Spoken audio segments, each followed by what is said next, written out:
Captain. It fucked my intro up again. Also, sorry I'm late. I was sitting here, it's like 5 till, I'm getting ready to go live, and lightning, and it was sunny. It was sunny at the time. Lightning strike, I see it. And I certainly hear the thunder that accompanies it. It shakes the fucking house. Smokey goes running. And I'm like, ooh, that's not good. My TV starts flickering. And I'm like, well, I should probably delay this for just a second. So the storm is now, and it got really dark really fast. But now it's cleared up. It's fine. It 20 minutes of just hardcore storming. DJ Dub, Flo, Curiouser, welcome in.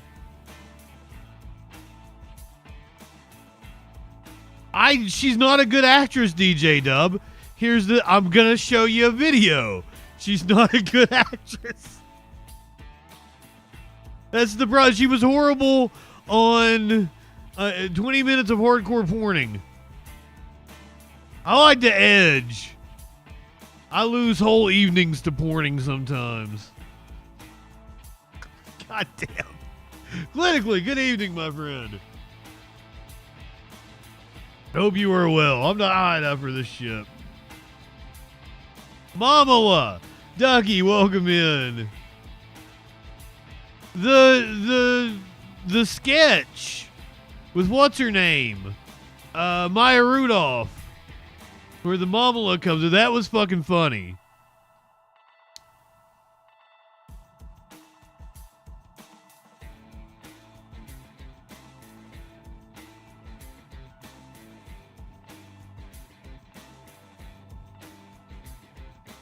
The Maya Rudolph impersonation was the best thing about the Kamala campaign. Hands down.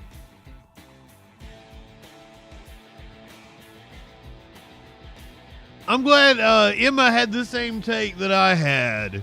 She stands a much better chance of winning the governorship of California. So if she wanted to go forward in politics, she missed her opportunity. But I do like the idea of her going up against Gavin Newsom, them both being from California. Clinically didn't even like the Maya Rudolph impersonation. Didn't like the guest spot on SNL. Fair enough. It was kind of cringe. And if she really did know going into it, if she knew that night she was going to lose, that makes it that much worse. I don't know, because, like, you got to take things with a grain of salt. You know, they hyped up the story that the campaign had internal polling that said she was going to lose. But, you know, they're hyping that up after the election. It's sensational media. She wasn't Biden. It seemed in like the first 3 weeks of the campaign that she was actually going to do a U-turn and go the complete opposite direction of Biden. But boy, did that not happen. Byronic, welcome in. Let me find out if there's still a hit left in this one. I might have to clean it out and pack another one. Recently, Curiouser? She asked for a donation recently? Ooh. That's just wrong.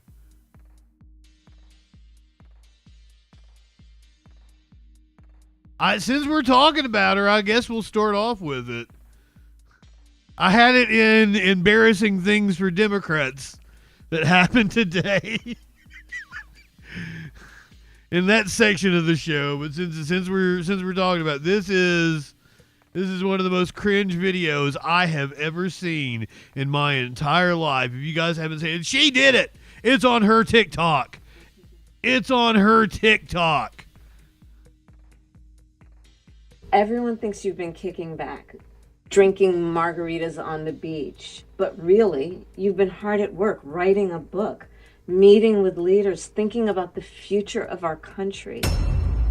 Who said that?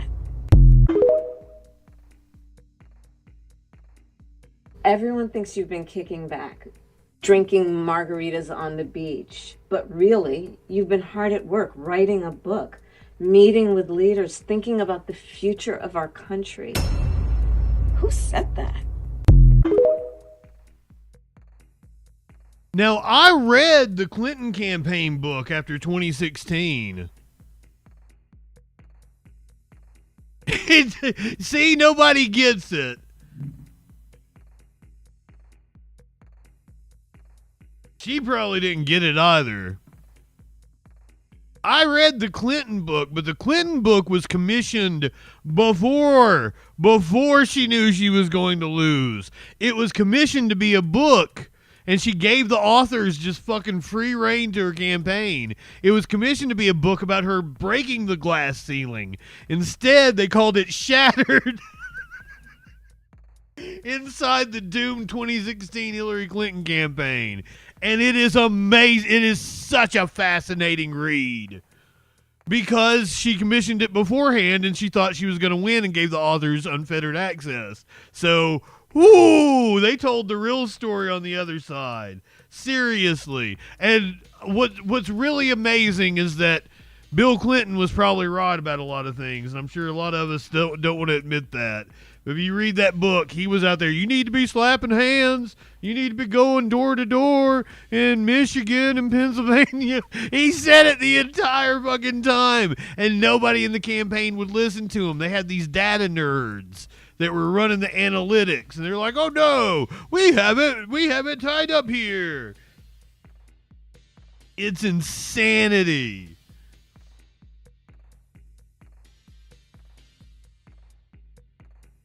But I don't want to read Harris's ghost-written book that's all from her perspective that's going to be la-di-da, she was wonderful, everything was going swimmingly, the country's too racist and misogynist to elect a black woman, black Indian woman, whatever the fuck.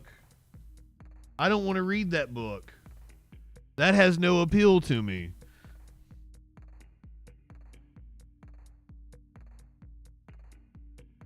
Let's start off. Oh God, let me start off with this. This was what was happening at the White House today. They're bringing back the presidential fitness test, where they want the kids to do push-ups and sit-ups and run a 6.5 minute mile.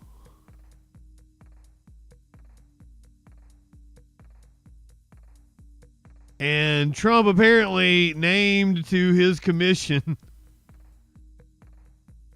I'm going to get copyright on this on YouTube. I don't care. Fucking the White House put it out. This is the White House account. The White House account put this out, and I'm not going to be able to play it without getting copyright, but fuck it. It's time to play the game. Time to play the game!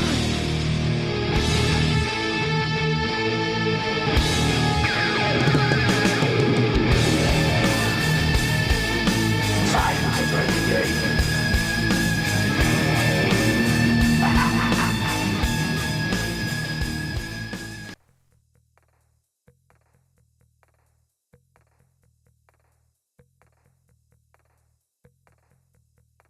You guys remember that one scene in Idiocracy? Triple H was at the White House today, apparently being appointed to the presidential, what the fuck do they even call the presidential council on fitness? 14-time WWE world champion, and he's a man who you're not going to mess around with. Even Bryson said, I think I'll take a pass on him, right? You're going to take. And he's another one who's been my friend for a long time. He's really an amazing athlete. Triple H. Here he is. Oh, that's still very strong. He's a strong guy. And it's great to have you. And you felt very strongly about this, about the council. 100%. Yep. Well, it's a great honor to have. So he didn't know where Triple H was, despite the fact that he was standing right next to him. And he also doesn't know that it's called the WWE. 14-time WWE World Champion, and he's a WWE. Even Bryson said, I think I'll take a pass on him, right? You're going to take. And he's another one that's been my friend for a long time. He's really an amazing athlete. Triple H. Here he is. He's very strong. Where was he looking to? He's looking right past him. I don't think Trump's all there. Flash, I tell you good evening, Ducky. Sports cards. Oh, it would have been great. Triple H kicked him right in the gut, gave him a pedigree. Pedigreed him through that podium. Then I'd have some respect for Triple H.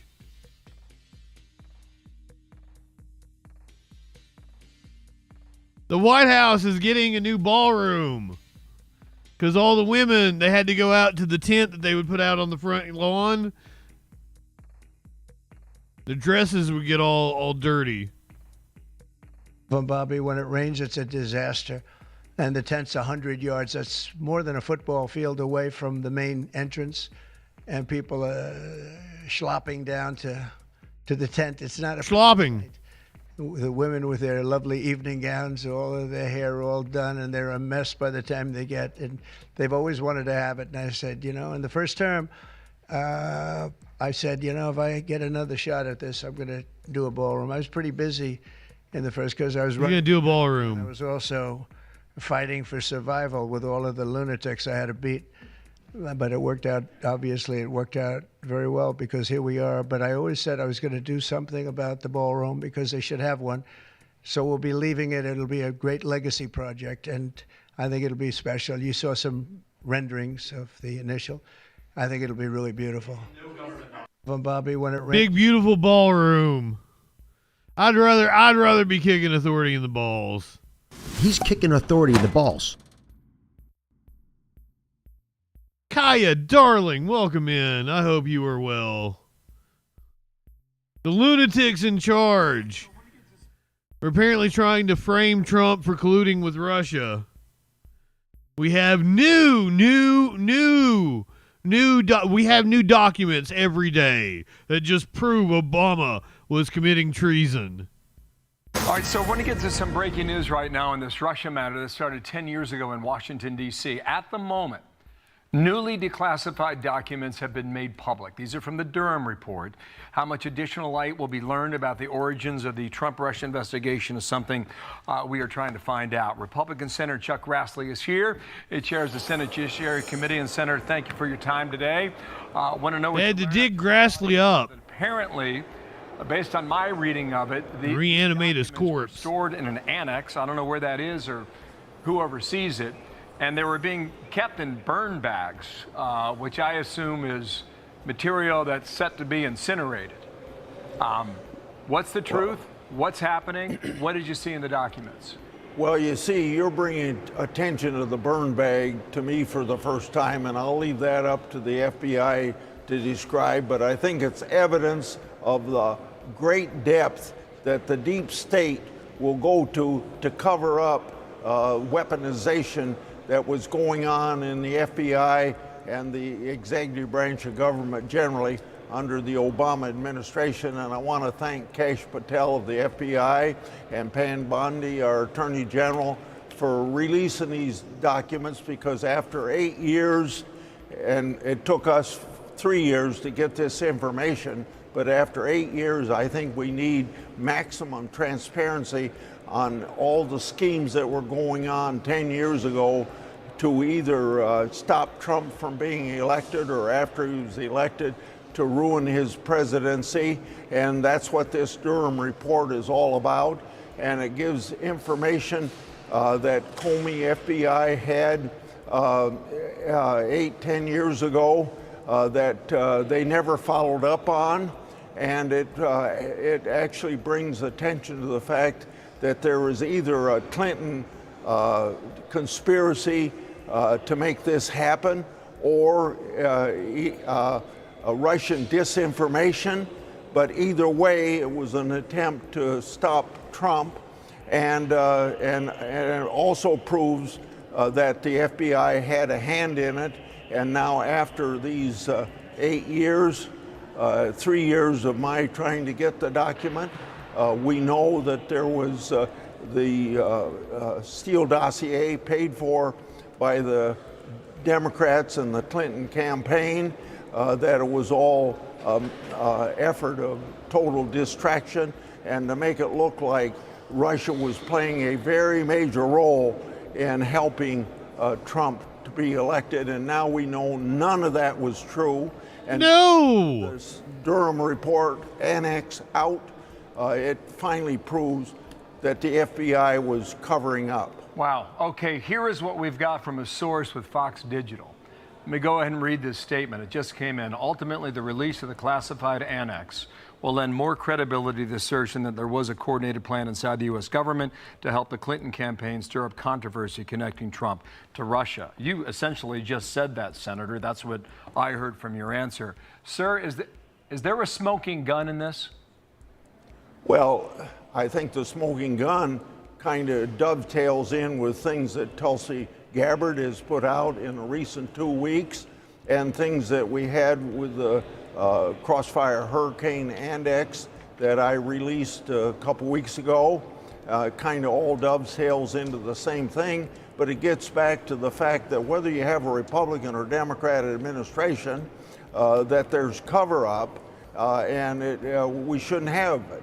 Transparency, or the public's business ought to be public, and what the FBI does ought to be public as long. Seriously, DJ Dub, this reeks. Or if they aren't investigating, if they aren't doing their job, then it should be exposed. And at this point, I have no reason to believe that the documents expose anything. Just like all the other documents they have released that supposedly show that Obama was in on this this conspiracy. It's been a big nothing burger. The documents don't even say what they say they've said. I haven't had a chance to look at these, but none of the ones that I have looked up so far have said what they say they said. And this Durham Annex exposes that. Okay, So John Brennan and James Clapper tried to get ahead of this story because they've got an op-ed already today in the New York Times. Yeah, the idea that there's this incriminating evidence when Durham himself was out to find incriminating evidence, and the only thing that he could bring to court was that a dude changed an email, and the judge said it didn't affect the validity of the warrants whatsoever. All of this, it smells.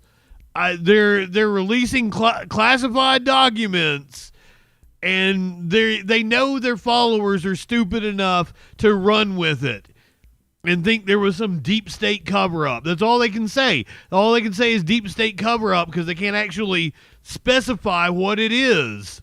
The headline reads, "Let's set the record straight on Russia in 2016." And underneath it says, "We find it deeply regrettable the administration continues to perpetuate the fictitious narrative that Russia did not interfere in the 2016 election." They say the focus should instead be on the fact that Russia routinely meddles in our national elections. What would you say to those two men today? I think that they have been in the news so often recently, and along with Comey, of trying to information out that they've been in the center of all this conspiracy, that they're trying to cover their hind end. That's all I can say about that. One last question. You're right, DJ Dub. Advertising the White House daily briefing as if it was just a show on their network, and that Caroline Leavitt was one of their. And she really is interchangeable. She probably will be a host on their network whenever she leaves the White House. Yeah, it kind of is. They're Republican propaganda. And here's the thing. 15, 20 years ago, they used to actually pretend they were news. They don't anymore. Was it the ousting of Roger Ailes in what, 2017? Is that what did it? Like they used to have a veneer of respectability. And like they're just straight up you see what they post on Twitter and Facebook. It is just sheer unadulterated GOP propaganda, passing it off as if it's fact. It's wild. And they'll like throw out quotes that Republicans have used against Democrats and then put it up on a headshot and like, you know, terrorist and blah, blah, blah up against a headshot of Mamdani.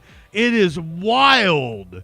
Just straight up paid Republican psyop. Line now at foxnews.com that George Soros has a connection in these documents. Do you know of that? Is that true? No, I don't, but I can find that out. Soros!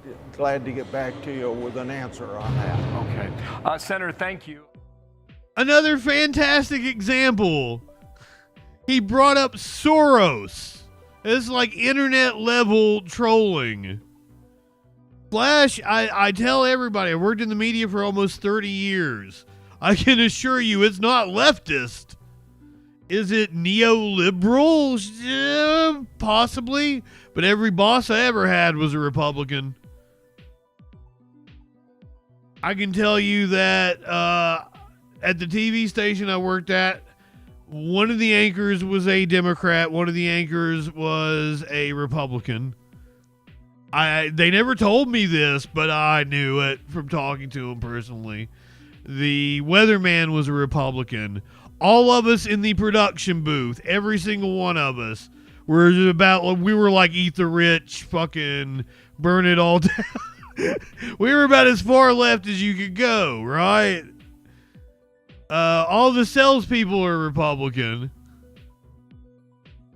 I would say all of the...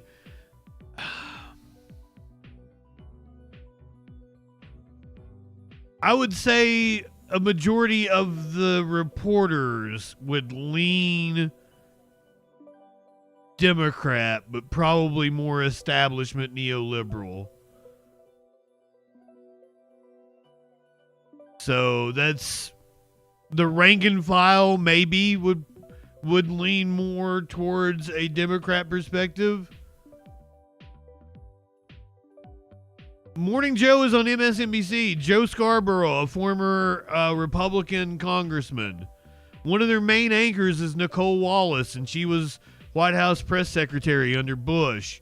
I mean, Michael Steele is one of their main contributors, and he was the chairman of the RNC. It's absurd to say that MSNBC is somehow leftist. Rachel Maddow, as far as I can tell, has lost her leftist edge. Yeah, Mika was like a fucking a CIA operative's daughter. T-minus, welcome in.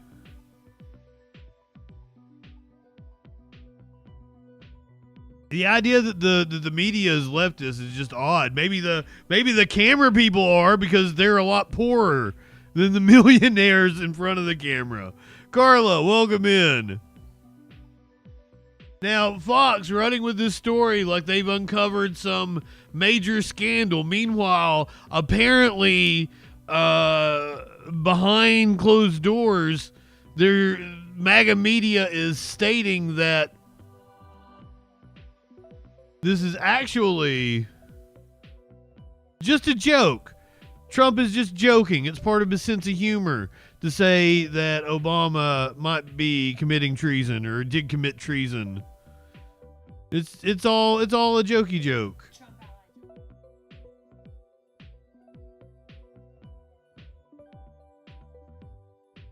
YouTube not cooperating with me here.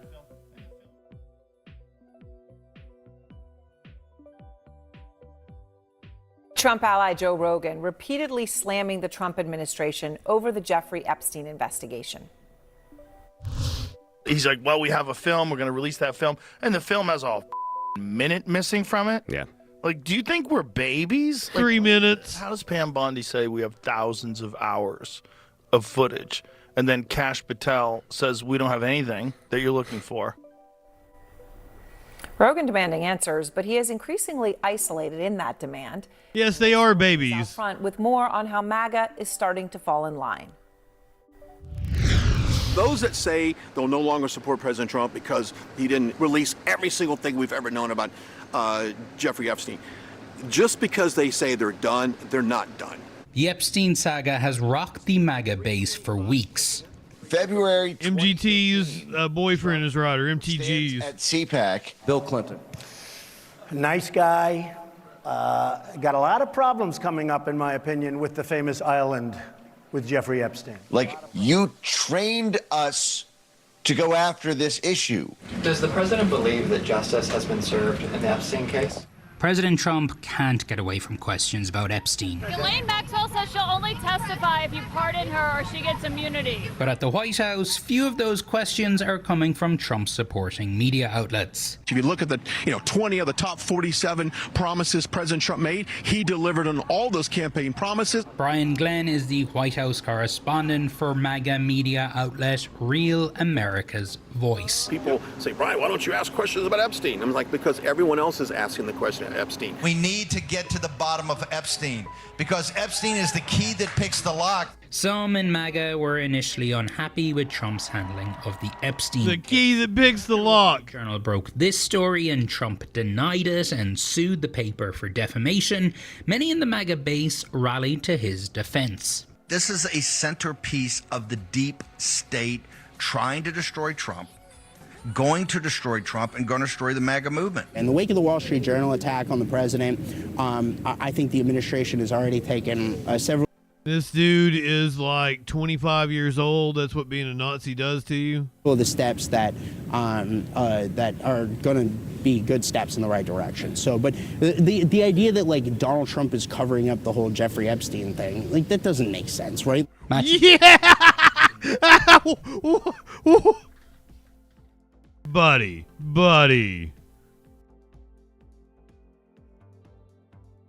Stelly Noir, welcome in. Buddy, it makes perfect sense. What else makes sense to you, dude? What other explanation is there other than Trump is a pedophile and MAGA is dumb and gullible? That is Occam's razor over here. The simplest explanation is the best explanation. Objectively, welcome in. Light one up, tip one back.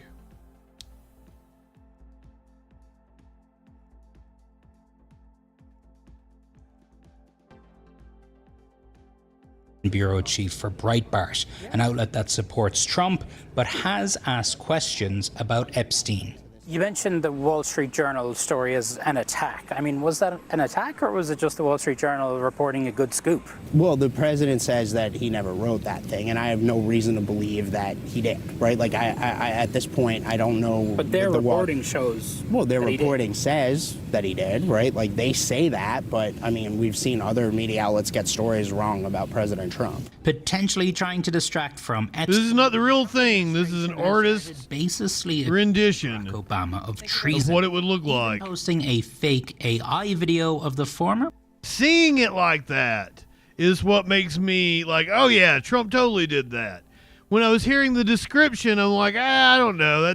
That sounds fucking weird. Like, who does something like that? But seeing it, oh yeah, I could totally see Trump doing something like this. Lenny, welcome in.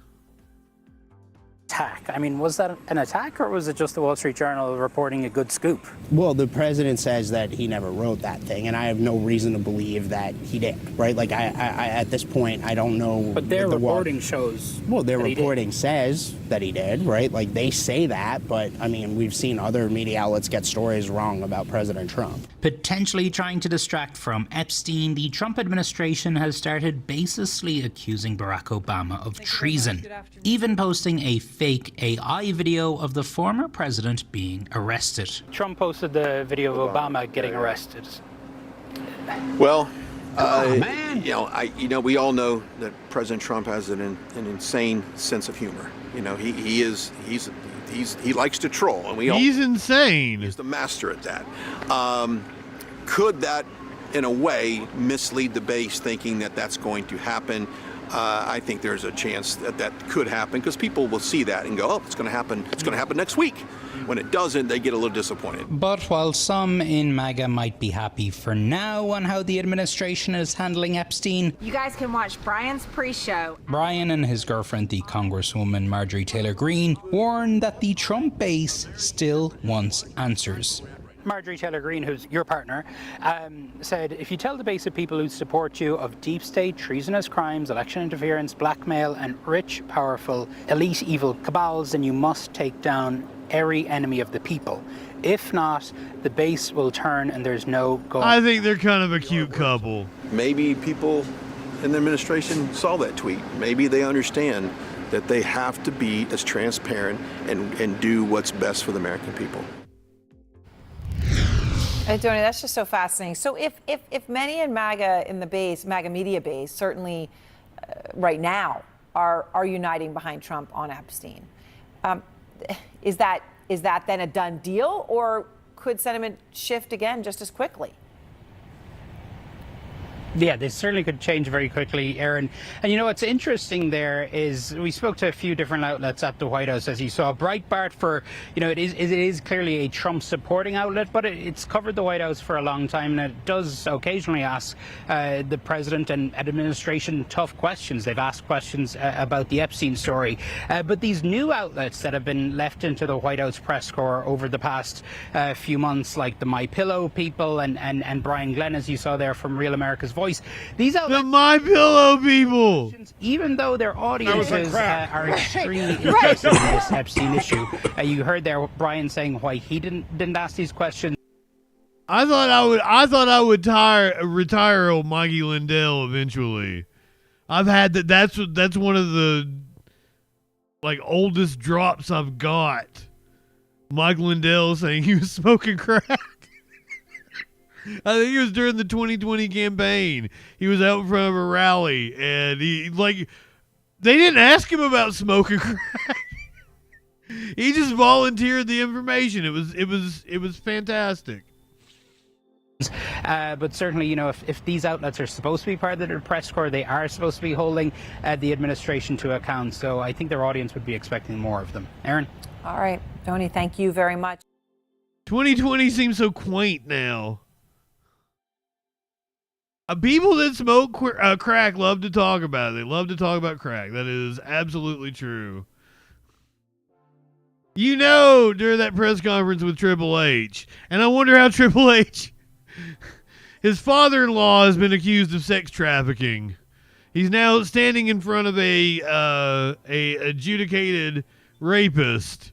How does Triple H feel having to hear about Epstein during his visit to the White House? But also, the family of Virginia Giuffre released a statement overnight in response to some of the comments that you made this week. You said that Jeffrey Epstein stole people from Mar-a-Lago.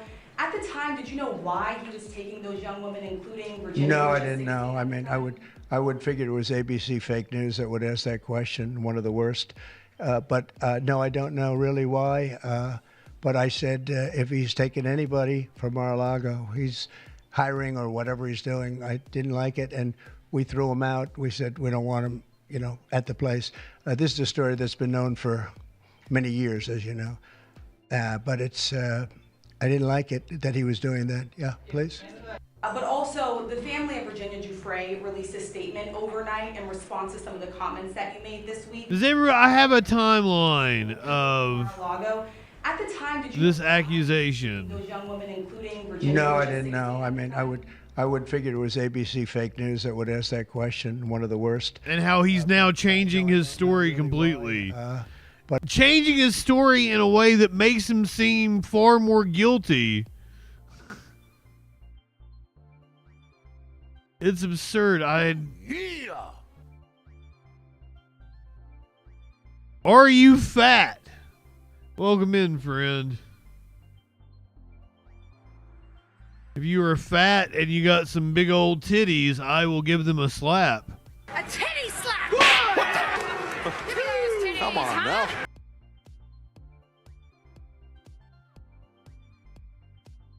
Because it's a far more complex accusation than... Oh, God damn it, where did I put it?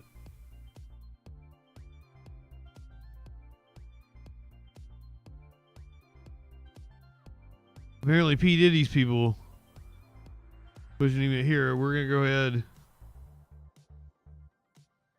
do this next story. I don't think it's a video. I got to read it. I'll have to find that thread for next time. Holiday, welcome in. Virginia Giuffre's family questions what Trump knew about Epstein's crime and urges him not to pardon Ghislaine. Virginia Giuffre's family is calling into question whether President Donald Trump really didn't know anything about Jeffrey Epstein's crimes after his comments claiming Epstein stole Virginia from Mar-a-Lago. Here's the deal. Trump was speaking to reporters Tuesday when his relationship with Epstein came up again, and he talked about a falling out he said they had when Epstein kept poaching his employees. Apparently, this is not true. That, it is highly documented about this real estate deal. And I thought that Epstein swooped in and took a house from Trump, and apparently that's not how it happened either. That's why I've got to find the whole fucking breakdown on exactly what this real estate deal was, because that was the story that first got published in 2019, and Epstein attorney had once said that Trump kicked Epstein out of Mar-a-Lago for being creepy to someone, but this was a couple years after he had already been convicted of being a pedophile. It's an insane fucking story all the way around. But now he's changing his story to make himself sound more guilty. And he already sounded fucking guilty enough. Come on. When asked if Virginia was one of the Mar-a-Lago employees who was working at Trump's private club in Florida when she was 16, the president replied, "I think she worked at the spa. I think so. I think that was one of the people. He stole her. And by the way, she had no complaints about us. As you know, none whatsoever." Virginia's family responded in a public statement that Trump's comments shocked them, specifically the part about Virginia being stolen from the club. They write, "It makes us ask if he was aware of Jeffrey Epstein and Ghislaine Maxwell's criminal actions." He was, of course he was, especially given his statement 2 years later that his good friend Jeffrey likes women on the younger side. No doubt about it. We in the public are asking for answers. Survivors deserve this. White House Press Secretary Caroline Leavitt pointed out later in the day that the press specifically asked about Virginia. The president didn't bring her up out of nowhere. What does that what does that change anything? The family also called on the president not to pardon Ghislaine, calling her a monster who deserves to rot in prison for the rest of her life for the extraordinary violence and abuse she put not just our sister Virginia through, but many other survivors who may number in the thousands. Virginia's family announced she died by suicide at her home in Australia back in April. She was just 41 years old.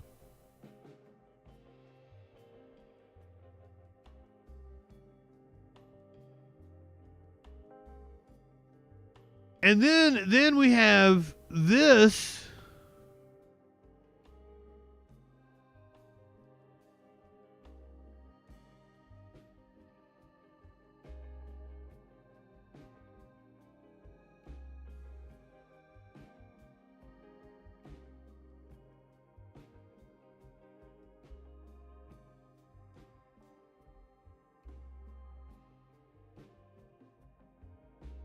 Did you know that Epstein had a ranch in New Mexico called the Zorro Ranch? And New Mexico, if you'll remember correctly, former New Mexico Governor Bill Richardson was in Epstein's contacts. New Mexico apparently has a lower age of consent. Has a 16 age of consent. The sprawling New Mexico ranch, once belonging to the late Jeffrey Epstein, is now under new ownership. The deed lists the new owner of Zorro Ranch in a remote part of Santa Fe County as San Rafael Ranch LLC. We were not able to reach the company to learn about the plans for the property. It apparently has underground tunnels, a 6-foot-tall nude portrait of Ghislaine Maxwell wielding a gold dagger.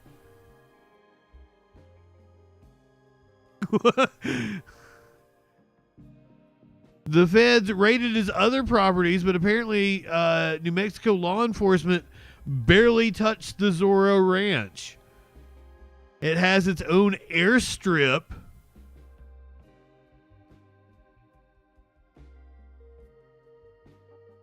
And was sold in 2023, as you're seeing right there.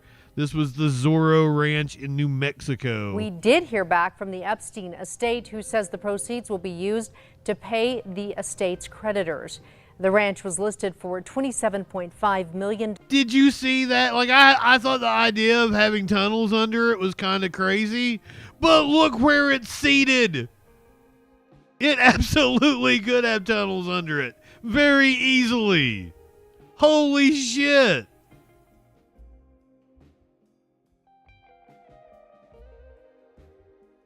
To pay the estate's creditors. The ranch was listed for $27.5 million when it went on the market 2 years ago, but details of the sale, including the final purchase price, remain confidential. The ranch is one of the properties where Epstein, a convicted sex offender, was accused of assaulting dozens of women and girls. Why had none of us heard about I hadn't heard about it. Had you guys heard about it? Why had we not heard about it? If I hadn't heard about it, I'm pretty sure most people haven't heard about it. What?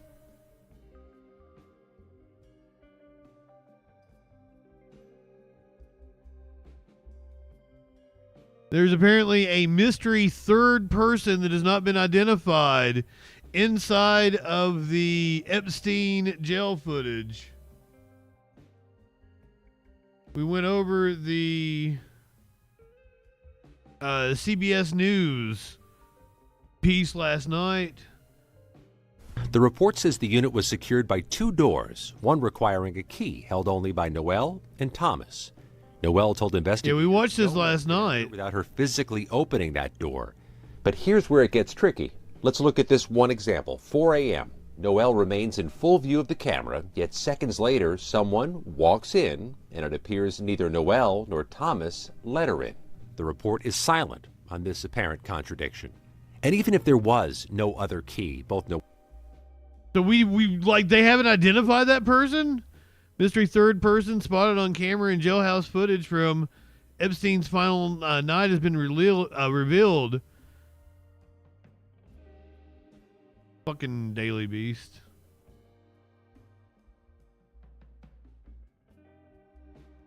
There we go. The person who was not identified or even mentioned in a Department of Justice investigative report is seen entering a common area near where Epstein's cell was located. A CBS analysis of footage determined that the guards on duty did not unlock a door to let the unknown person into the special housing unit within the Metropolitan Correction Center. John, welcome in. Without the key, which was supposedly only accessible to Noel and Thomas, it is unclear how the mystery person entered the unit. I thought they said they identified him. The footage released by the government this month comes from a security camera that did not have a visual on the entire common area for Epstein's unit.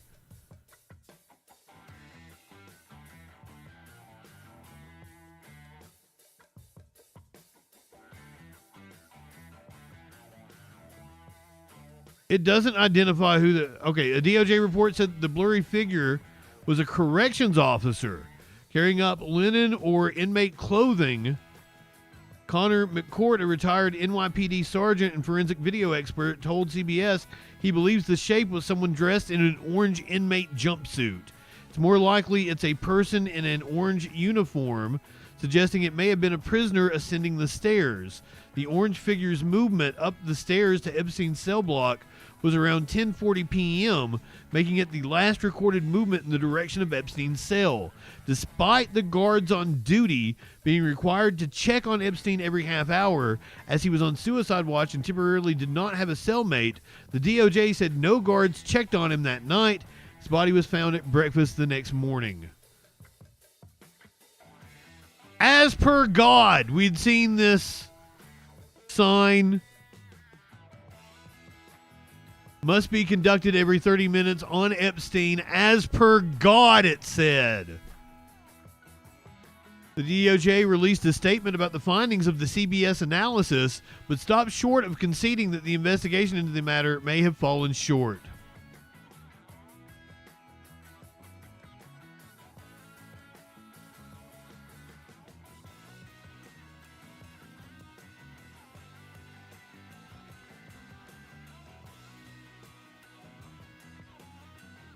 You would think a story this juicy, Fox News would be covering nonstop, right?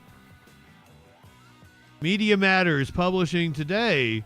Since Monday, Fox News has spent 85 minutes covering an American Eagle commercial. 85 minutes. We played one of those clips last night. I said I didn't think it was important enough for me to cover on the Troll Patrol. They've spent 85 minutes covering an American Eagle commercial featuring Sydney Sweeney, devoting 20 segments. Spent just 3 minutes discussing the Trump administration's handling of the Jeffrey Epstein files. Wow. You goddamn right they would, Frag.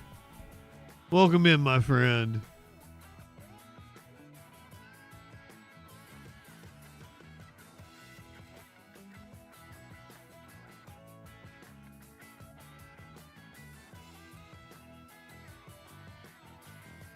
And I doubt they spent hardly any time, if any, talking about this story.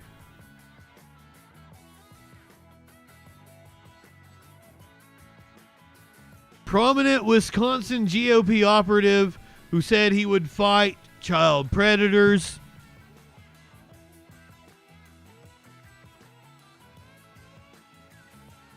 Arrested for child pornography. Because of course he was. A fervent Trump supporter who said that he was casting his 2020 vote to fight child trafficking is now being charged with 10 counts of possessing child pornography. Scott Suckick of Sturgeon Bay, Wisconsin, was arrested on July 24th, accused of accessing hundreds of child pornography images through a file sharing system. Suckick isn't just a Trump booster himself, he's also the husband of a leading Republican Party operative in the state. His wife, Stephanie Suckick, is the chairwoman of the Door County Republican Party. Last year, she represented Wisconsin as a delegate at the Republican National Convention. Here she is. It was like the big day yesterday almost. On Spectrum News. Like, whoa, how much better can it get? So, I mean, I'm looking forward to hearing from a lot of the different speakers that are still coming to speak. I think Nikki Haley is coming tonight, which will be, I think, a really unifying moment. She was a Nikki Haley fan, apparently. In a Facebook post last October, Scott Suckick listed 24 reasons why he planned to vote for Trump. I'm voting to fight against human child trafficking, Suckick wrote as one of the reasons. He added later in the post that he was not just voting for himself, but also for my children and my grandchildren.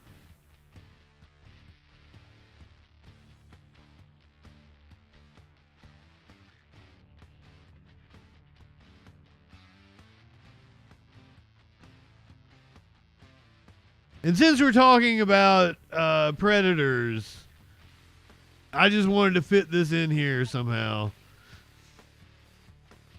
Apparently Candace Owens, in an effort to distract from her unwinnable lawsuit accusing her of defamation against the French person. I don't know if it's unwinnable. Once again, there's that one issue. If she is genuine in her belief and she never backs it, because she has doubled and tripled down already. She was not like Alex Jones. So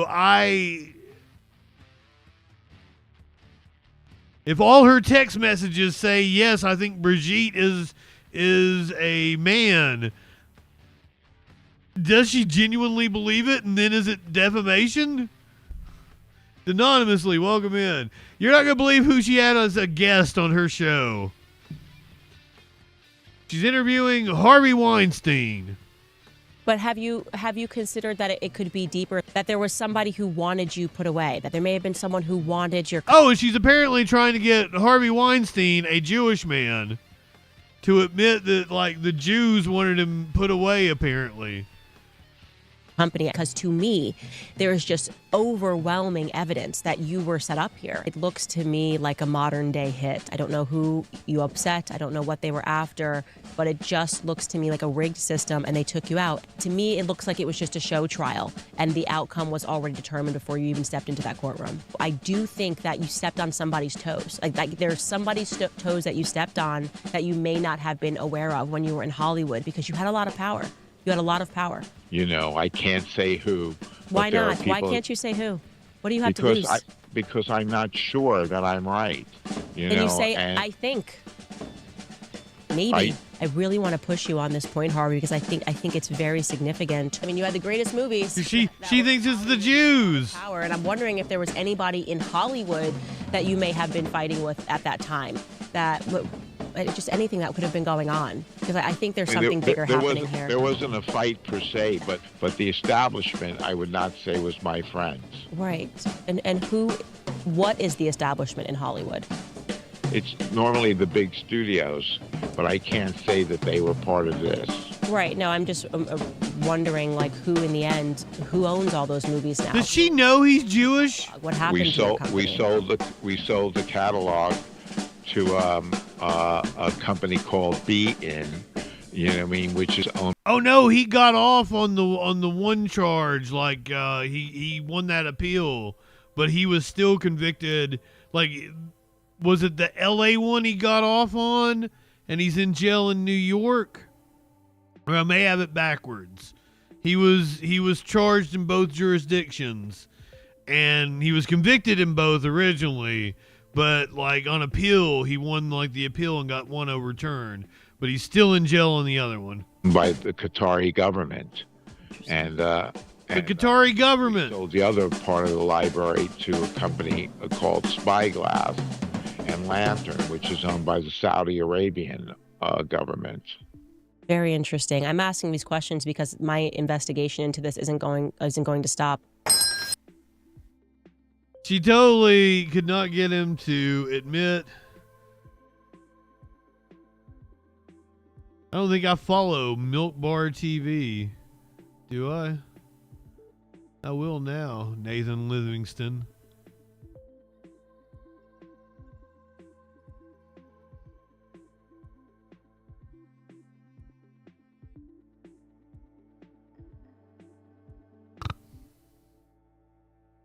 I thought Trump was all in on attacking Nancy Pelosi. He said Nancy Pelosi needed to be investigated. Today, he's attacking Josh Hawley over the bill to ban stock trading.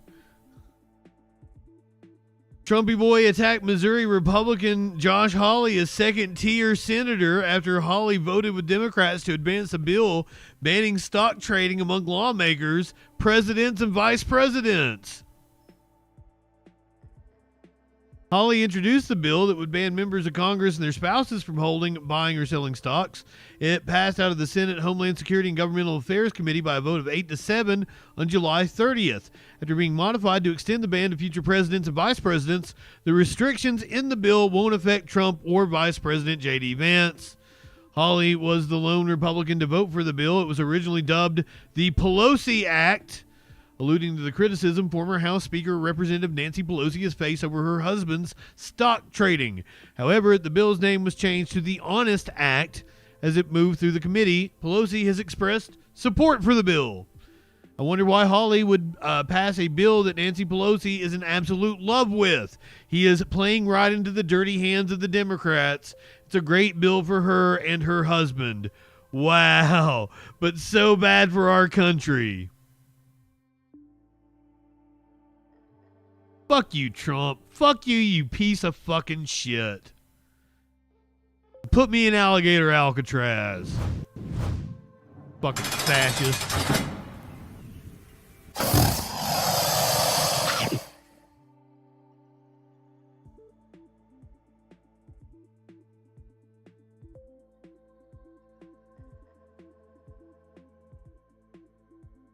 This is a big whoop-de-doo in what was once my adopted home state of Tennessee. Elon Musk is wanting to put a tunnel in Nashville to go from the airport to the convention center that won't help anybody but, rich assholes. Help them avoid the common folk. He's wanting to put one of those one-lane Tesla tunnels. I'm assuming he's wanting some government money to do it. And the Republicans in the state of Tennessee did it in a really shady way. The digging has yet to start, but Elon Musk's tunnel company is already hiring in Nashville. The Music City Loop, as it's called, would be an underground tunnel to connect the Nashville International Airport to downtown. It promises to change the way we travel, but some state leaders say they were blindsided. Some want to hit the brakes as well. Here's reporter Braden Ross. Monday was the first time Nashvillians heard confirmation of the Boring Company's plans to bring the Music City Loop tunnel to town. Soon, Nashville will be home to the Music City Loop. We saw a deal that's being made in the dark, and that's being rushed through. And it was the first time the people who represent them heard it too. Having something within my district, something like this, and I was not even aware that it was going to be going on. Most of the state and local elected officials who represent the areas near the proposed route told me they weren't consulted or even told about the project until it was announced to the public. And they, like many of their constituents, have questions. What is it going to do to the integrity of our roads to be drilling underneath them? Will there be sinkholes? But whatever happened if there was a problem where the state had to take over something like this? Questions they say they haven't been given the chance to ask. I kind of think that's on brand for the state. They don't have to get our permission, and so they're not going to seek out our permission. Governor Bill Lee said Monday the tunnels will follow state-owned roads and be completely privately funded, meaning Metro Council may not have a say. And in negotiations between the Boring Company and Governor Lee, the state legislature's input is also seemingly limited. I'm not saying that they didn't have the authority to it, but I'm going to tell you, if we're giving up any kind of state asset, I think it's going to be important that the legislature fully vet what's going to go on. Someone who did know about the project before the announcement, Metro Council member Courtney Johnston. I was thrilled about it and was able to meet with the Boring Company actually last week to see the technology. Only her district. Oh, yeah, I bet you fucking offered yourself as tribute to Elon, didn't you? I'll have one of your kids, Elon. No. Johnston. I was thrilled about it and was able to meet with the Boring Company actually last week to see the technology. Only her district is miles away from the proposed loop. The elected officials who do represent the area say now that they know about the project, they owe it to their constituents to keep a close eye on it.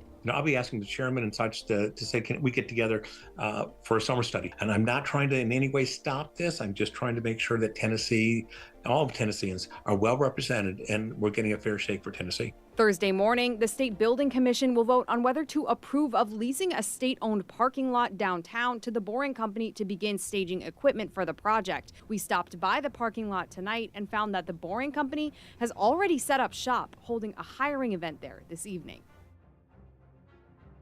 Again, you can read more about the Music City Loop right now on WBIR.com. Okay, I got one for you.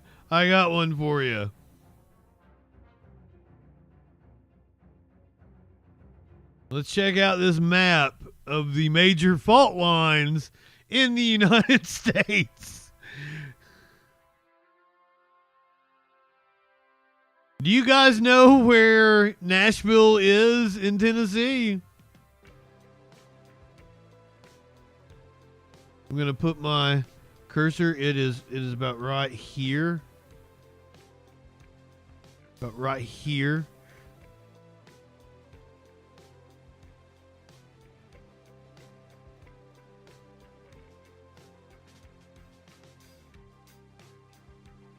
Did you guys know there's a major fault line that runs through that part of the country?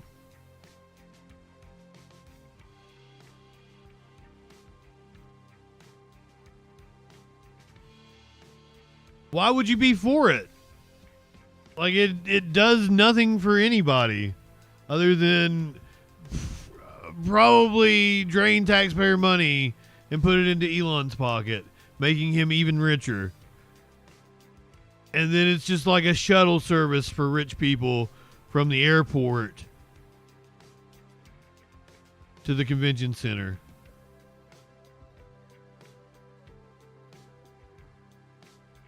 I'm going to go ahead and get this out of the way. We're going to watch it before we watch the next clip, because I feel like people will be like, oh, did you see blah, blah, blah, as we watch the next clip if I don't go ahead and show it. So let's go ahead. This is, get your snakes ready. This is Senator Elizabeth Warren on the Senate floor earlier today. Senators voting in the affirmative: Baldwin, Blunt Rochester, Durbin, Heinrich, Hirono, Kane. Not exactly sure if she thought she was leaning up against one of these. Blunt Rochester, Durbin, Heinrich, Hirono, Kane. That's just like a little table, not that big ass Blunt Rochester, desk. Durbin, Heinrich, Hirono. That would be my guess, is she thought she was leaning up against one of those big ass desks. Now that we've got that out of the way, Liz gave it to a nominee for Health and Human Services. This was earlier today at a Senate Finance Committee. Grilled HHS nominee Michael Stewart about giving legal advice So, to RFK Jr. Congress is deeply worried about the opioid crisis and mental health issues. So last year, we allocated more than $7 billion for the prevention and treatment of these conditions. Secretary Robert F. Kennedy Jr. heads the Department of Health and Human. I fall down all the fucking time. I'm not gonna fault anybody for falling down. I fell out of bed the other day, flat on my fucking face. It hurt. Services, which is charged by law with administering that funding through the Substance Abuse and Mental Health Services Administration, SAMHSA. Mr. Stewart, if confirmed, you will be the top lawyer at HHS advising Secretary Kennedy. So let's do a little law so that we can understand what kind of advice you would give to the Secretary. 42 U.S.C. 300X-55 says HHS shall terminate SAMHSA grants only if, quote, a state has materially failed to comply. I wish we lived in a country where she was in some neoliberal party that wasn't my party. She's fine. She is fine as a senator, but like she doesn't represent my views. With the agreements or other conditions required for the receipt of the grant. That is the only condition under which Congress says these grants can be canceled. So, Mr. Stewart, let's start easy. I've read you the statutory language. Can Secretary Kennedy wake up in a bad mood one morning and simply say to the worker who is running a suicide hotline, I don't like your face, I'm canceling your state's grant money? Well, let me first respond by saying thank you very much for the opportunity, and I look forward to working with you in the future. I did receive your letter. I appreciate that, but we're very limited on time. Michael Stewart. Legal. What I can tell you is that in every instance, not Marty Stewart, I'll give the advice of complying with the law. No, that's not the question I asked. I'm asking you, if Secretary Kennedy wakes up in a bad mood one morning, can he say to somebody, I don't like your face, so I'm canceling your state's SAMHSA grant? Well, what I'd like to do is review the code and all the code provisions. I just read you the code language. Did you have any problem understanding it? A state, you can only do cancellation if a state has materially failed to comply with the agreements or other conditions required for the receipt of the grant. That's all it says. The key words, though, are the agreements and the terms of those. You think there's an agreement out there that says that the secretary can cancel a grant because I don't like your face? No, so I think that, so I don't like his face. I don't believe that's ever happened. I have no reason. I'm asking you about the legal advice you will give. And I want to understand under a statute that says these are the only conditions under which possibly just a Massachusetts accent, Flash. Do you think Secretary Kennedy can say, I don't like your face, so I'm canceling your grant? So accepting that term, I don't like your face, what I'm telling you is that the terms and conditions of those agreements matter. And so we have to review those. I don't think any of them say, I don't like your face. No, I agree with you on this, but I haven't heard Secretary. Look, we're 3 minutes into this. Can I just have a, that would be illegal? That you can't cancel a contract, to my knowledge, because you don't like somebody's face. Okay, let's do a second one. What if Secretary Kennedy wakes up in a bad mood and he said, I heard you're a Republican, and it turns out I really don't like Republicans, so I'm going to cancel your grant for your addiction treatment center. You think that would be legal? Secretary, I think that there's a formula to review these things. I believe Secretary Kennedy would go to council and ask for these things. I'm asking if the Secretary wanted to do that, he wanted to cancel all the grants that are held by Republicans, would that be legal? My advice would be to follow the rules and the laws with respect to every one of these. You are the one who's supposed to tell him. I see what you guys are talking about. The timbre, or whatever you call it. Or if the state is not meeting the terms of the contract. We've got to meet the terms of the contract. If they're outside, I totally didn't do that right. Be canceled. Light one up, tip one back. Can he cancel because you're a Republican? If it's not included in the terms of the contract, no. Bingo. Okay, so the answer is that would be illegal, right? How about the third one? Your work is no longer necessary. Your state's grant is canceled. Let's just say there's nothing in the contract about whether the work is necessary. Would it be illegal to cancel the grant under those conditions? That's not as easy a question as simply saying yes or no. Well, listen, we've got to be able to look in terms of the intent of these contracts as well. No, that's not what the statute says.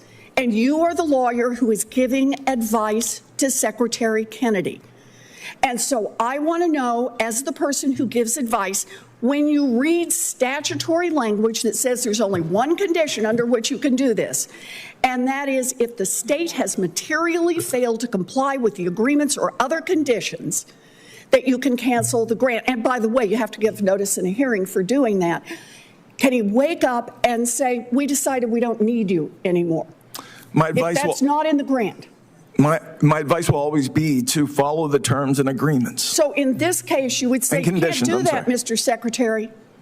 I will give the advice to follow the terms of both the code and those agreements. And if the contract doesn't say that, you will tell the Secretary not to do it.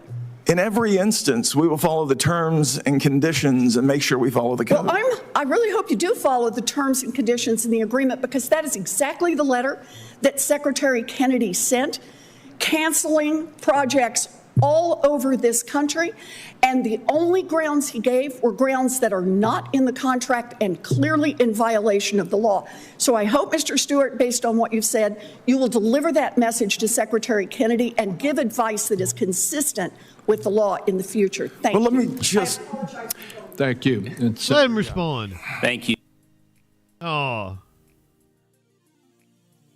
she wasn't making up a straw man. She was giving him a clear example of malfeasance, and she had an analogous example to follow up with, that Kennedy had canceled contracts for no reason, grant money.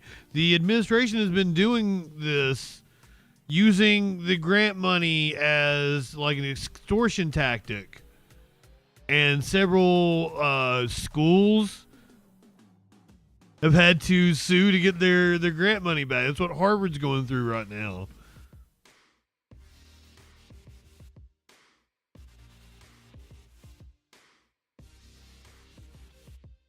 Health and Human Services, fucking all kinds of fundings for health departments and local food pantries and shit like that. I can imagine how far-reaching that is. It's probably a whole bunch of little contracts. State of emergency declared in New York, New Jersey, also in Minnesota. But for a completely different reason in Minnesota. First, we're going to go to New York, which they are underwater right now. Fox 5 Weather Alert is first at 5. And taking a look outside at the city skyline, flash flood warnings are in effect for all 5 boroughs and parts of Long Island right now. Governor Hochul declaring a state of emergency for our entire viewing area. The mayor declaring a state of emergency for the city. And at this hour, the entire state of New Jersey is also under a state of emergency. Take a look at this video. Just in, floodwaters shutting down the Clearview Expressway in both directions at Northern Boulevard. Citizen app showing cars and trucks stranded in those deep waters there, and a long line of vehicles just trying to take the exit to higher ground. And in Bayside, Queens, heavy rain slowing traffic on the Cross Island Parkway. The flooding a major concern, even with more rain falling throughout the night. We've got Fox 5 team coverage tonight as we monitor the situation outside minute by minute. We begin with meteorologist Audrey Puente tracking. Oh, I thought it was Tina Fey. Tonight. What's the latest, Audrey? Well, Natasha and Bianca, flooding conditions still persist across the tri-state area. We've been under the risk for a flash flood risk from New York City all the way down towards New Jersey. And that's exactly where the axis of rain has set up over the last few hours. So flash flooding is occurring in the areas shaded here in green. This is where we have warnings in effect. That means flash flooding is occurring at the moment. And we do have a lot of wet roadways out there that are underwater in many parts of the region here. We're tracking this line of storms that has been working its way from west to east here. Earlier, we had a tornado warning in and around Plainfield, New Jersey, with this one cell that has now moved eastward here into Staten Island and southern portions of Brooklyn. But you can see it's still pretty intense as it makes its way across New York City and Long Island. But we're going to go down to the Jersey Shore first, where there's a really nasty cell that's been over Tom's River here. It hasn't made much movement, and now it seems to have diminished in intensity, but it's still producing a significant amount of rainfall and lightning across this part of the Jersey Shore. Off to the northern part of the shore we go here, just north of Atlantic Highlands. We see a couple of cells here, also producing some downpours, just clipping portions of... John, my friend, you tell me you're a Christian, and you come in here and you say something like Minnesota likes to fund Somali fraud, an overtly racist statement,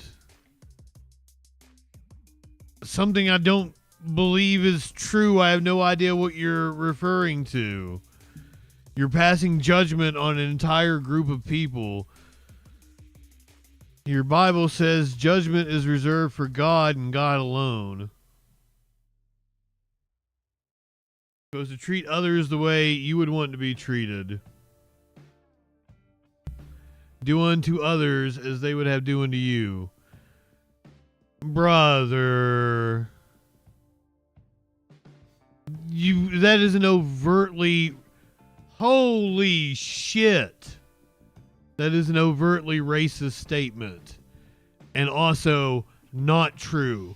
So now you're bearing false witness against one of the best congresswomen, one of the best congress people that we have. It absolutely is racist, John. It's not true, and you are denigrating an entire group of people, and you're doing it based on a lie, and you call yourself a Christian, my friend, this, I'm being very calm tonight. This is why people do not like Christians. You are a hypocrite. You are supposed to treat others the way you would want to be treated. You're to turn the other cheek. You're not to judge others and like fucking, would you like me to read one of the 20 verses? I think it's like 24, 26 about how you're supposed to treat foreigners in your country. Red letters, Jesus' words. You do not act like Jesus. This is like you telling me the pray for me isn't condescending.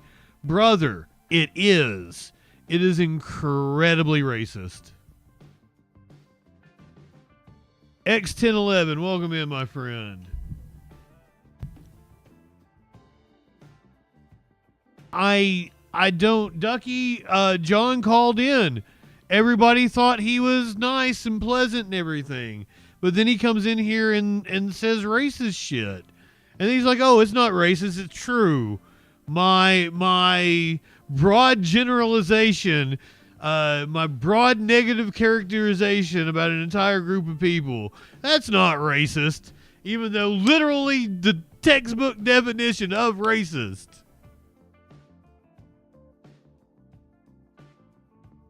Insane, my friend.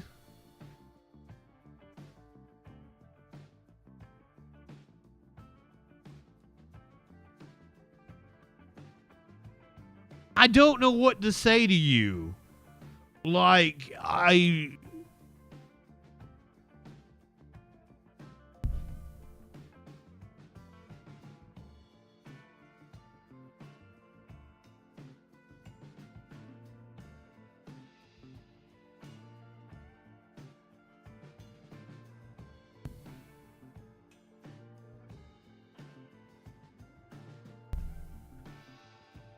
you are slandering people. People of a different ethnicity than you. Yeah, that's what you're saying. I'm not racist, I'm just xenophobic.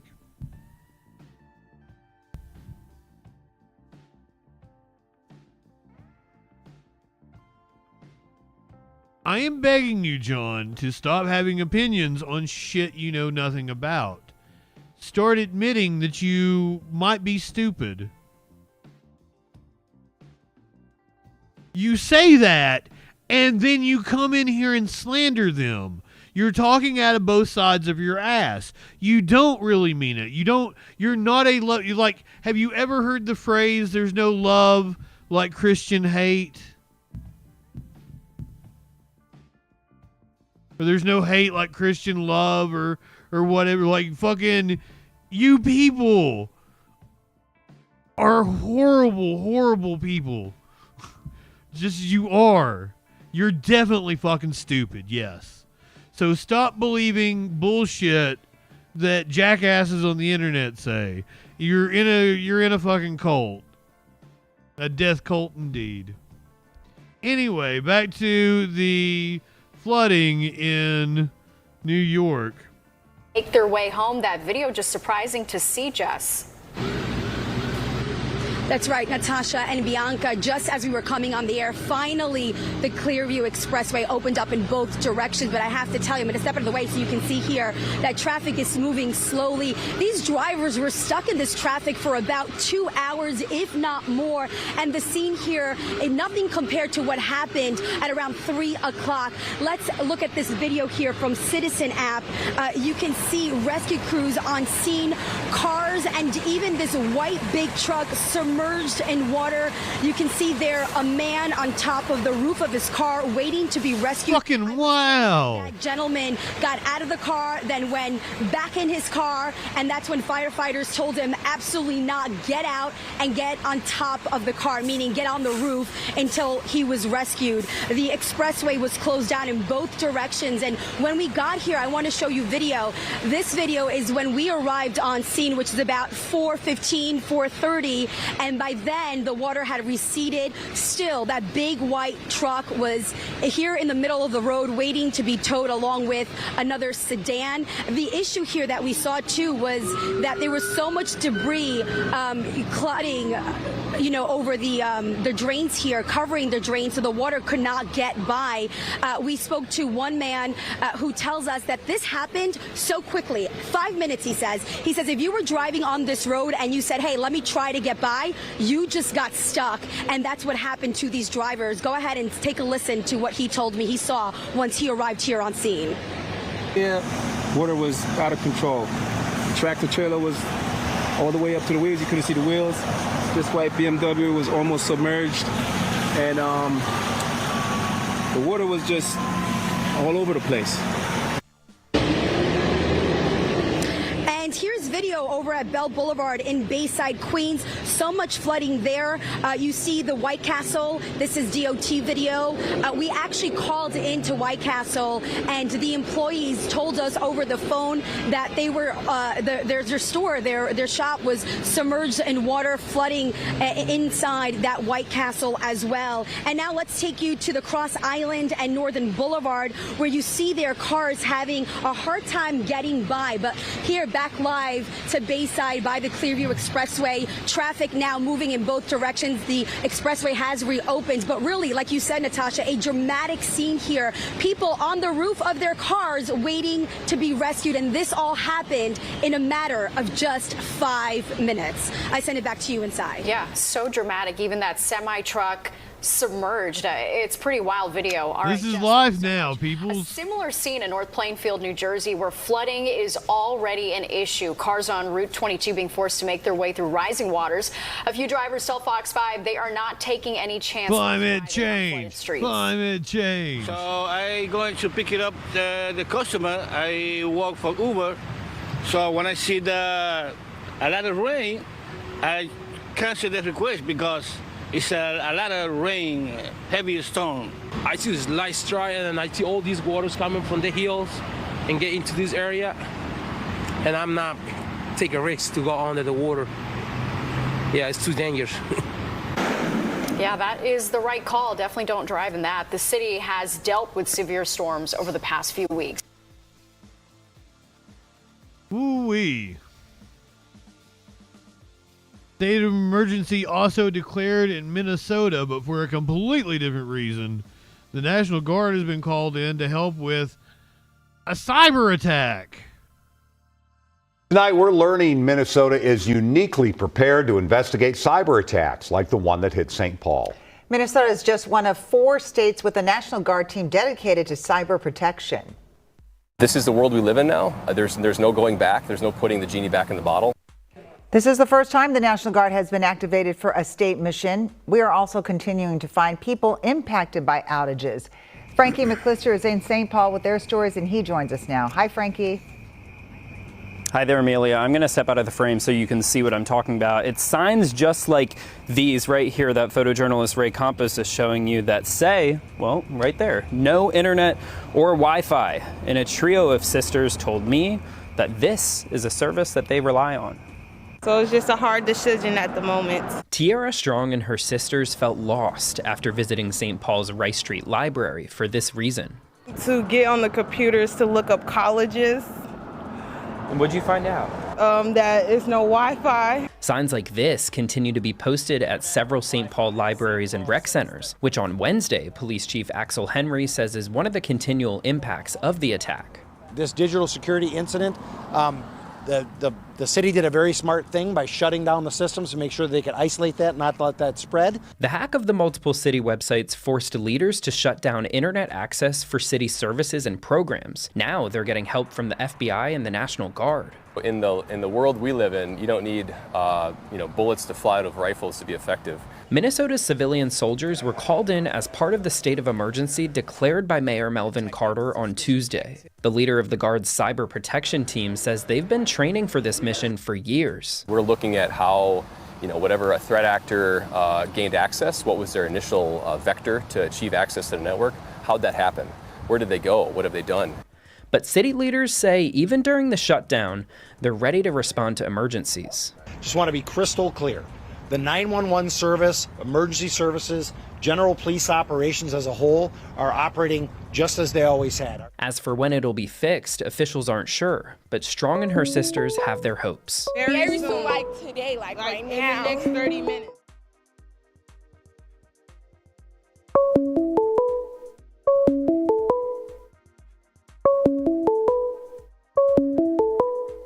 I don't even have my phone open here. Hold on. Hopefully I can get to you in time. I'm trying. Give me a call back.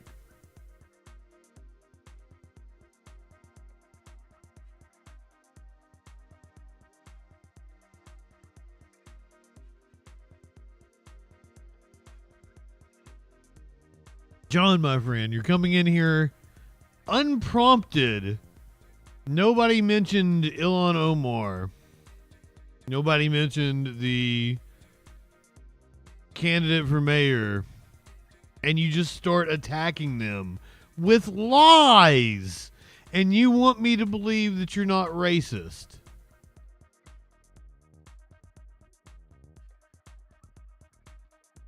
I didn't say that you were the caller. I am calling out your fucking horrendous behavior and why I think you're a piece of shit and why people don't like Christians. I even give you Jesus' own words to tell you why you shouldn't behave the way you do, and you still do it.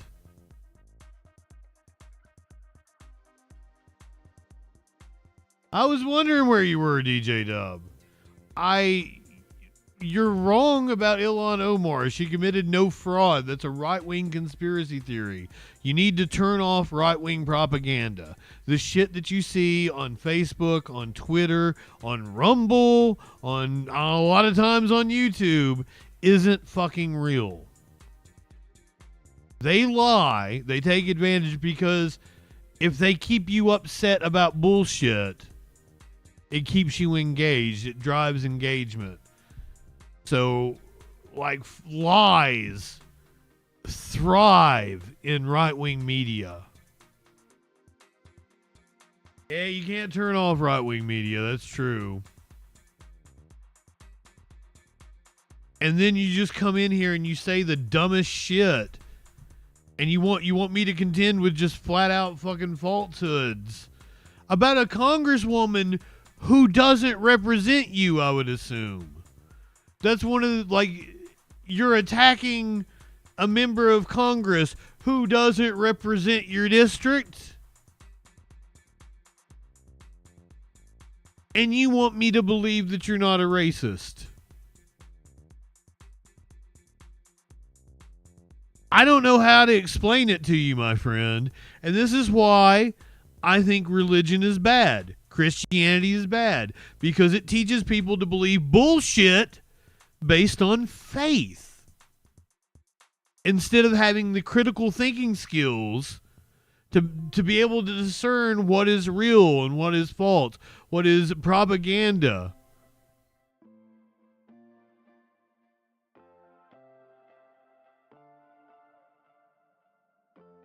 You're literally on YouTube, John. Motherfucker, you're dumb. I'm sorry, you're dumb. It's painful. So the thing that I can beg you is to stop having opinions on shit you know nothing about. Like congresswomen that don't represent you. Issues that you have, like grant funding for Harvard, you know nothing about. So don't have an opinion on it. That's all I ask.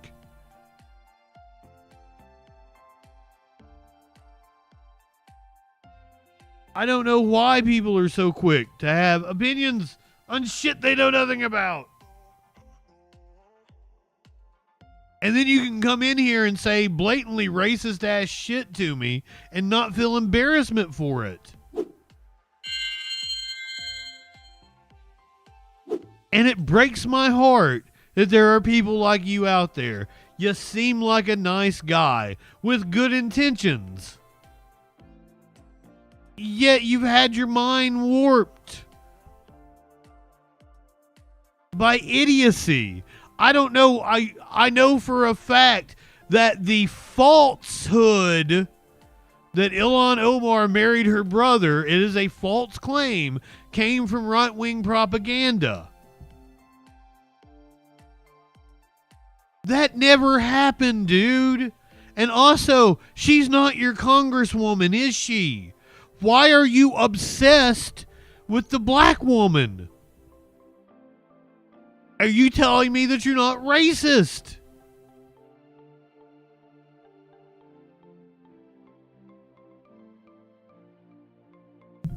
I can't, like, spell it out any further. Research at Harvard needs government money. Grants for international students need government money. You don't know what you're talking about. Stop having opinions on shit you know nothing about, please. That's all I beg you. Is that really so hard? Yes, you fucking, oh my God.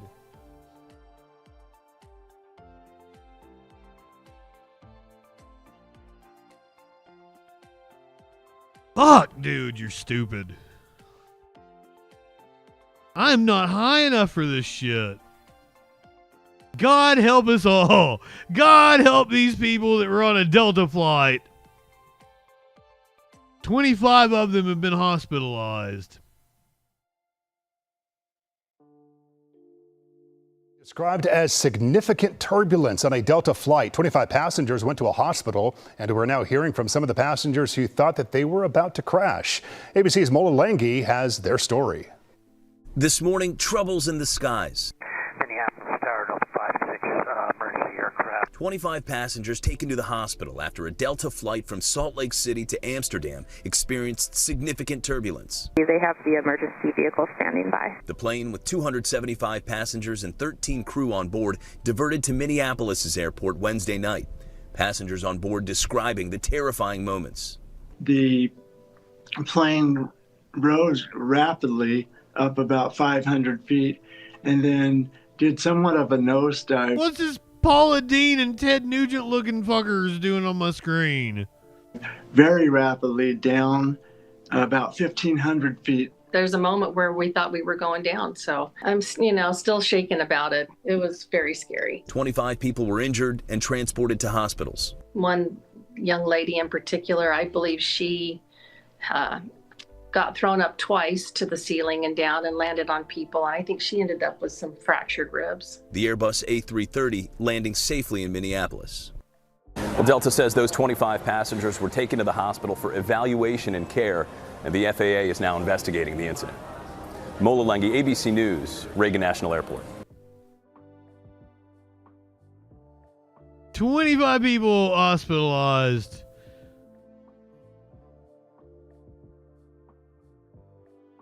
Someone was taken off of this plane by emergency personnel after landing. I bet they wish they were going to the hospital. Details about why a Delta co-pilot was arrested in the cockpit just moments after a flight from MSP landed in San Francisco Saturday evening. A senior federal source telling Fox News the arrest was related to child sexual abuse material charges. Fox 9's So-Young Kim spoke with passengers who were on that flight. She joins us now. And So-Young, what do we know about what took place, at least from the perspective of those passengers? Randy, the passengers I spoke with say right after they landed, law enforcement moved in quickly, handcuffed the co-pilot and took him into custody. At the time, they were left with a lot of questions and no explanation. A group of uniformed people who were armed came right through the first class cabin toward the cockpit, and they asked everybody to stay in their seats. Passengers who were on a Delta flight from Minneapolis to San Francisco described the moments right after they landed Saturday night. They tell us they saw at least 10 law enforcement officers board the plane. Everybody that I saw was armed. but they had different clothes on. Not everybody had the same uniform on. Some of the people had a uniform that said HSI, and some of the people didn't. Passengers say within a matter of minutes, the co-pilot was arrested and taken off the plane. A couple of them went into the cockpit, and about a minute later, they escorted a handcuffed co-pilot out. And he was very calm when he was walking out with his hands behind his back. A senior federal source tells Fox News the Delta co-pilot was arrested by Homeland Security investigations on charges of child sexual abuse material. The Department of Homeland Security tells our San Francisco station it was asked by the Contra Costa County Sheriff's Office to assist in executing an arrest warrant at the airport. Everybody was kind of still a little bit kind of just surprised and shocked, and finally the flight attendant, I think, said, "Oh, you can all go now." And Delta Airlines declined to comment on the matter, and we've reached out to the sheriff's office and have not heard back yet. Live Damn Delta. So Young Kim, Fox 9. No. Different flight than the one that sent 25 people to the hospital.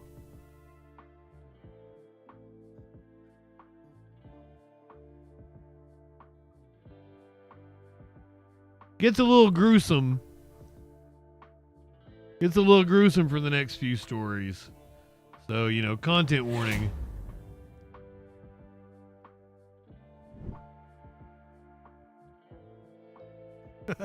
That would be a crazy ass plot to be on. Yesterday was it 50th anniversary of the death of Jimmy Hoffa?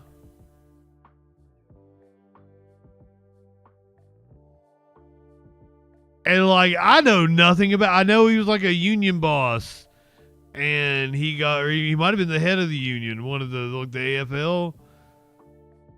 And I know he got offed by the mafia or some shit. We don't know, possibly, but there were all kinds of Jimmy Hoffa jokes on cartoons when I was a kid. It was just a very prescient thing. For the past 5 decades, the FBI has searched for clues into the disappearance of former Teamsters union leader Jimmy Hoffa. The infamous figure has been missing since July 30th, 1975. He was last seen at a restaurant in Bloomfield Township. Now, there have been searches in communities all over the U.S. for Hoffa's remains. We've seen several here in Metro Detroit in the past 20 years, including in Detroit, Milford Township, Roseville, and Oakland Township. The most recent search for Hoffa was in 2022 under a New Jersey bridge. 7 News Detroit anchor Simon Shakehead is talking with those who knew Hoffa and spent their careers investigating what exactly happened on this anniversary. In terms of what he meant to the Teamsters, what can you share? James R. Hoffa was a legendary leader who helped create middle-class America. Inside the office James R. Hoffa once worked in, photos and iconic memories are still on full display. The union he once led and local president Kevin Teamsters, I said AFL. To the man who helped organize so many. 40-hour work week, vacation time, sick time, health care, retirement. In a sense, Moore has kept this office. Hoffa didn't do that. As mystery over what happened to Hoffa goes unsolved 50 years later. This office is historical. This office is the exact way it was when James R. Hoffa was here.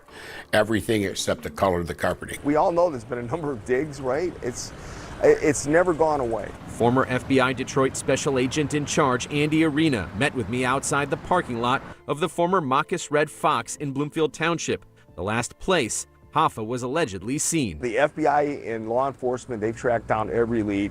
There's a lot of theories, a lot of conspiracies. I think there's 1 or 2 people that are still, were probably somewhat directly involved. Did somebody on their deathbed tell somebody something? We don't know. When I first became U.S. Attorney, I had the entire Hoffa file delivered to my office. I reviewed every single piece of paper. I went to Washington, D.C. This particular case has a lot of people who do not want to talk and will not speak, and that's been a real impediment to solving it. Former U.S. Attorney Matthew Schneider also weighing in. Hoffa, a husband, father, and grandfather, believed to have vanished at a time when he sought to resume control of the union after release from prison. I asked Schneider about the need to keep going, as so many theories. Wait a minute, why'd he go to prison? His disappearance was a result of a dispute between him and members of Detroit's organized crime families. As long as there is a victim family out there, of people surviving in that family, and they want to know what happened to their loved one, then the FBI should continue to investigate it. Just think about this. If you lost a loved one 50 years ago, and you and your sister, your children, your grandchildren don't have closure after 50 years. Was he in prison for kicking authority in the balls? Because then that's awesome. Who also went on to become a union leader. He declined an interview but told me by phone that his father was legendary. This time of year is extremely emotional for his family. Mike. Now, Simon, you also worked as a spokesman for the FBI in Detroit during one of the previous searches. In your estimation, how much attention is actually being given to new leads that come in? The FBI is saying this is still very much a priority, and in fact, a statement went out today saying if anyone has any new information to please contact the FBI Detroit field office. It'll be interesting to see what develops. All right. Certainly. Simon, thank you. So charges that could have been bogus. Improper use of the Teamsters pension. That sounds shady. I don't know. I don't have enough information to make an informed decision. John, are you listening? That's what you should say about things like that. I don't have enough information to make an informed decision.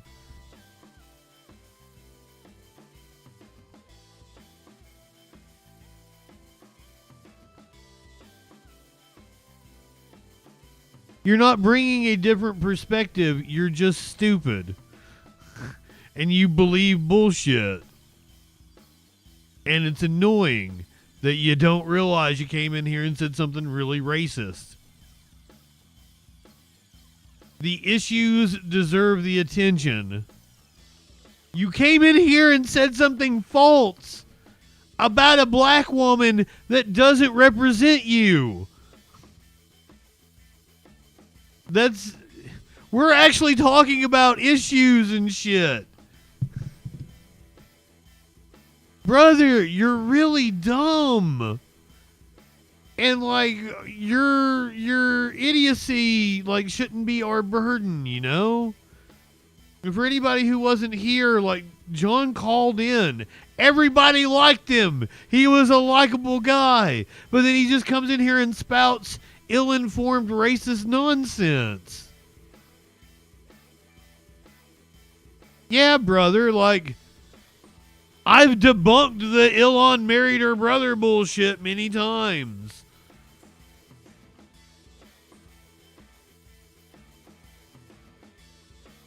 That's so 2020. Florida death row inmate Edward Zarowski has been executed. This happened just a few hours ago. 3 decades after brutally murdering his wife and kids and escaping to Hawaii, Edward Zarowski was executed today after the U.S. Supreme Court on Wednesday rejected an 11th hour attempt to halt his execution. Zarowski was pronounced dead at 6:12 p.m. His final words, he said, "I want to thank the good people of the Sunshine State for killing me in the most cold and calculated, clean, humane, and efficient way possible. I have no complaints whatsoever."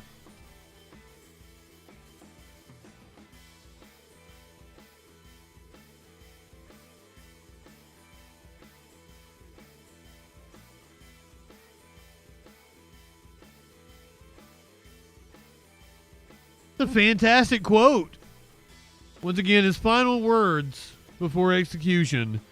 "I want to thank the good people of the Sunshine State for killing me in the most cold, and calculated, clean, humane, and efficient way possible. I have no complaints whatsoever." He then quoted Robert Frost's most famous poem, "He stopped by woods on a snowy evening, stopping partly through." Pronounced dead at 6:13, so took about 9 minutes for him to be put to death through lethal injection. None of the 13 people who witnessed the execution chose to speak during the press conference that followed. Witnesses included media, law enforcement, and the Department of Corrections officials.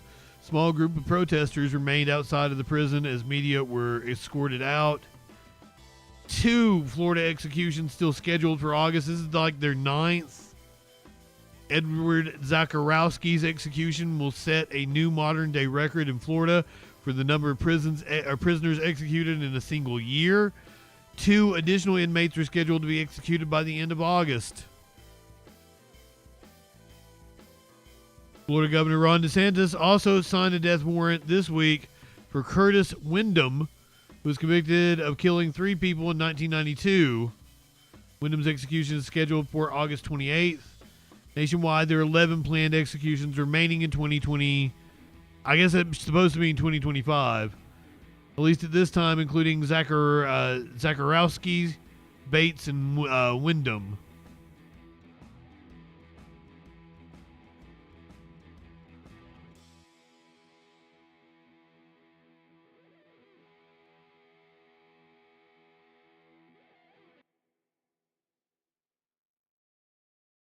An arrest has been made in the manhunt that was going on in Arkansas and was known as the Devil's Den killer.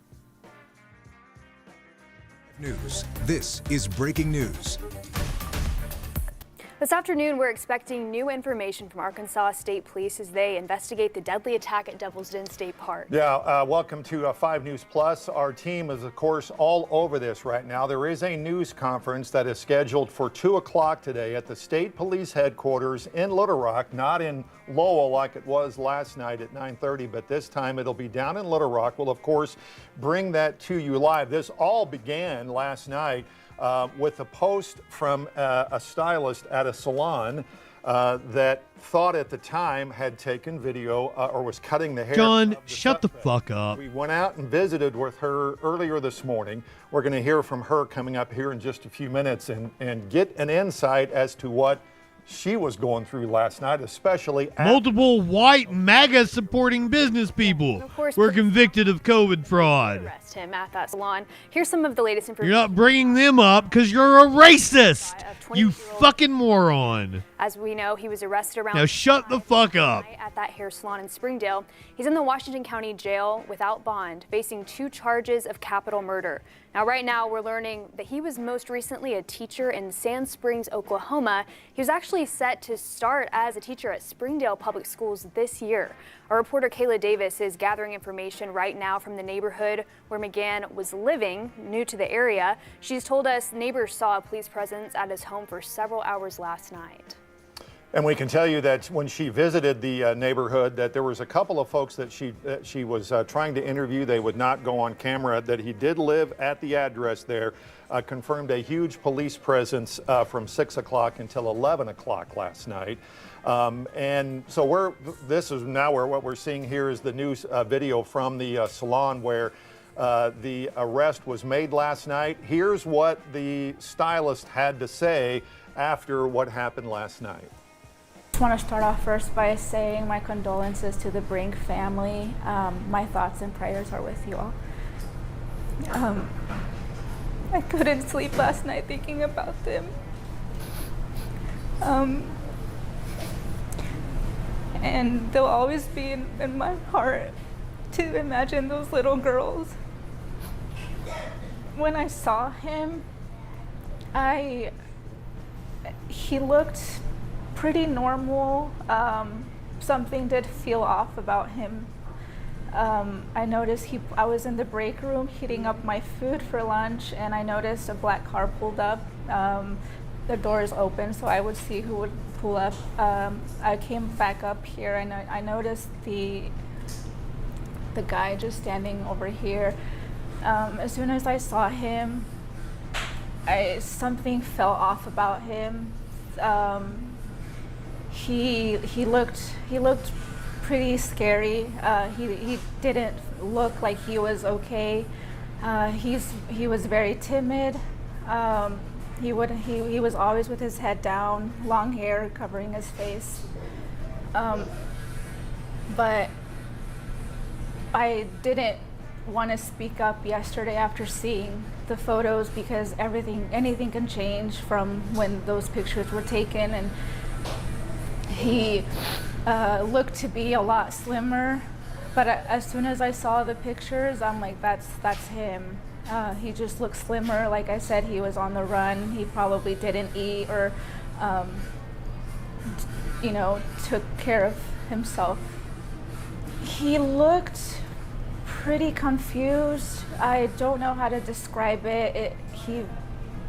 Well, if you're emaciated, just looked sunken, pretty kind of like soulless is what I could describe. He didn't want anything cut from the top of his head. He wanted to hide his face. He just wanted a fade on the sides. He didn't really know what he wanted, so I kind of explained to him what kind of haircut would go well with him, with what he had. Yeah, he just didn't want to touch anything from the top. Well, I was about 5 minutes into the haircut when a man pulled up and asking about whose car that was outside, and that's when he would tell him, you know, I believe this is your car. And he just stood quiet. I guess he felt kind of scared. Can you point it? As soon as I saw the stickers of, you know, the evidence and stuff, I knew something was wrong, and I asked if it could be related to the Devil's Den incident, and they said it could have been. Yeah, it's been overwhelming. I've never been in a situation like this, so I never cut a murderer's hair that's on the run. The little girls that saw his face. War Machine. He's pretty scary, dark sunken eyes, but it feels like it's too much. I could only imagine the family, the Brink family, what they're going through. I saw the black car and I saw him. I'm like, okay, a couple things are checking out, but the way that he looked, it's what gave me the chills. Reading his name? Yes, also with not wanting to write his name to sign in. I will say, just anyone take caution. You know, these people can be among us. I would never realize that. Yeah, there's some real creeps out here among us. Chair that has done these horrible things, and just, you know, really be on the lookout and keep an open mind, and, you know, just try and be safe. Insanity.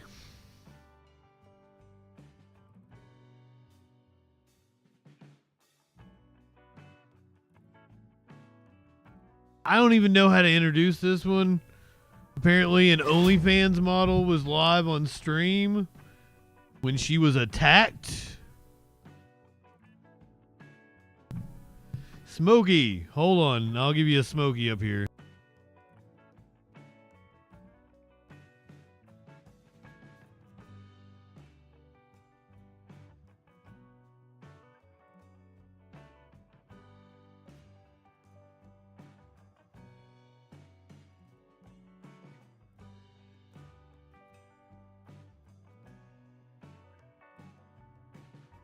And only Leslie. Hope you enjoyed the cat.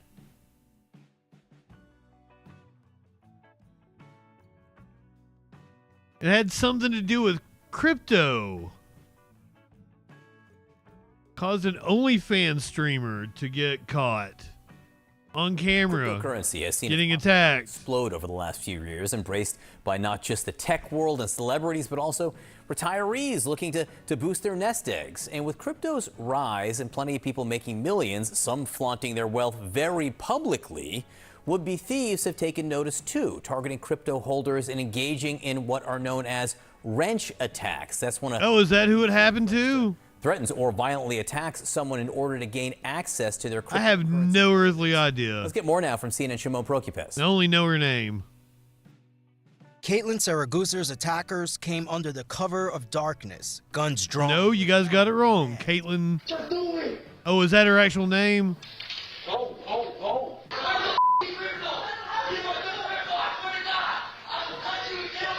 They point the gun at me from the hall. Is that her? And they told me to stand up, and so I'm freaking out, and I'm standing up, and there's a chair over here, and so they kind of just all come towards me because there's 3 of them, and they corner me into the chair, and that's when they start like pistol whipping me you know, asking where the crypto is, holding me at gunpoint.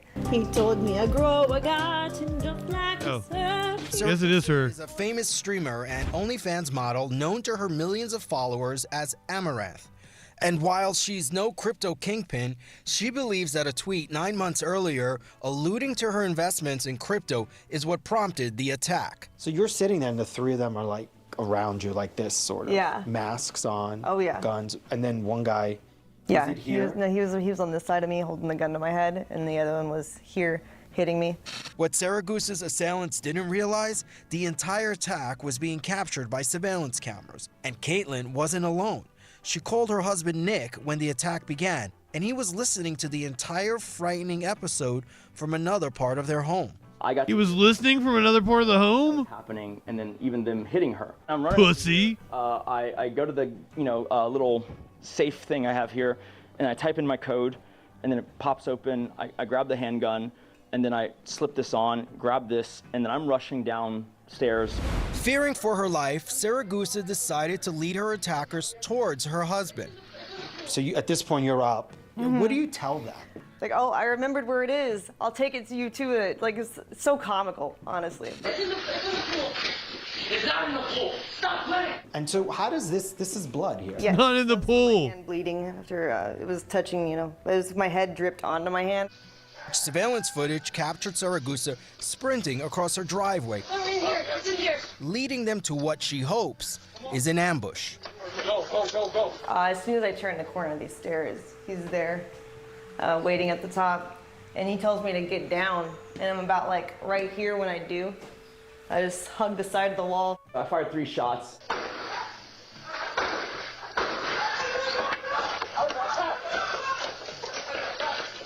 I got shot. I hit the guy once, I believe in the lower abdomen area. Attacks on prominent crypto holders have been growing. Police say in May, a man in New York was kidnapped, held hostage, and tortured for 3 weeks by men trying to gain access to his Bitcoin account. He escaped with his life, beaten, bloody, and barefoot.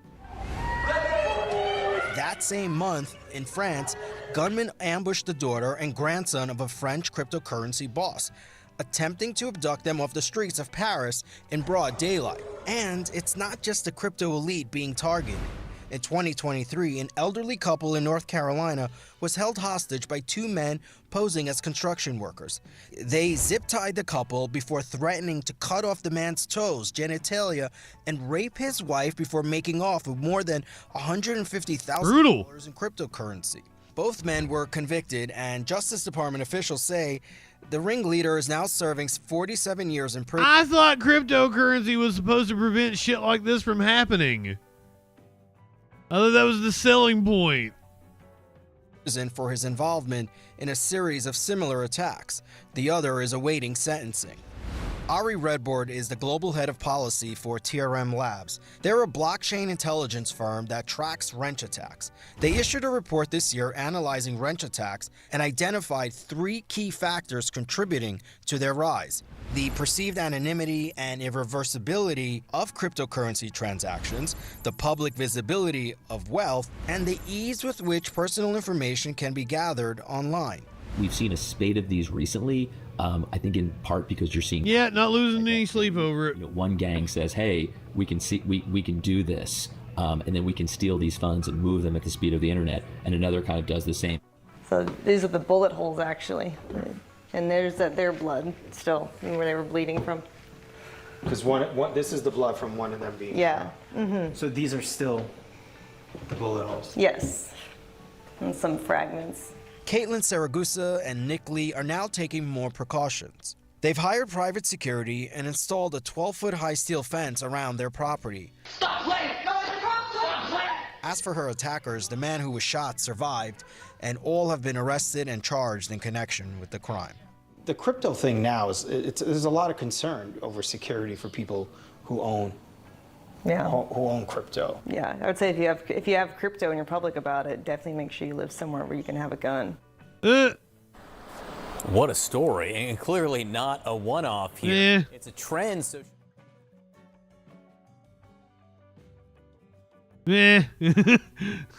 On to something way more interesting. There was a police chase earlier today in Boston, and a dude apparently stole a garbage truck.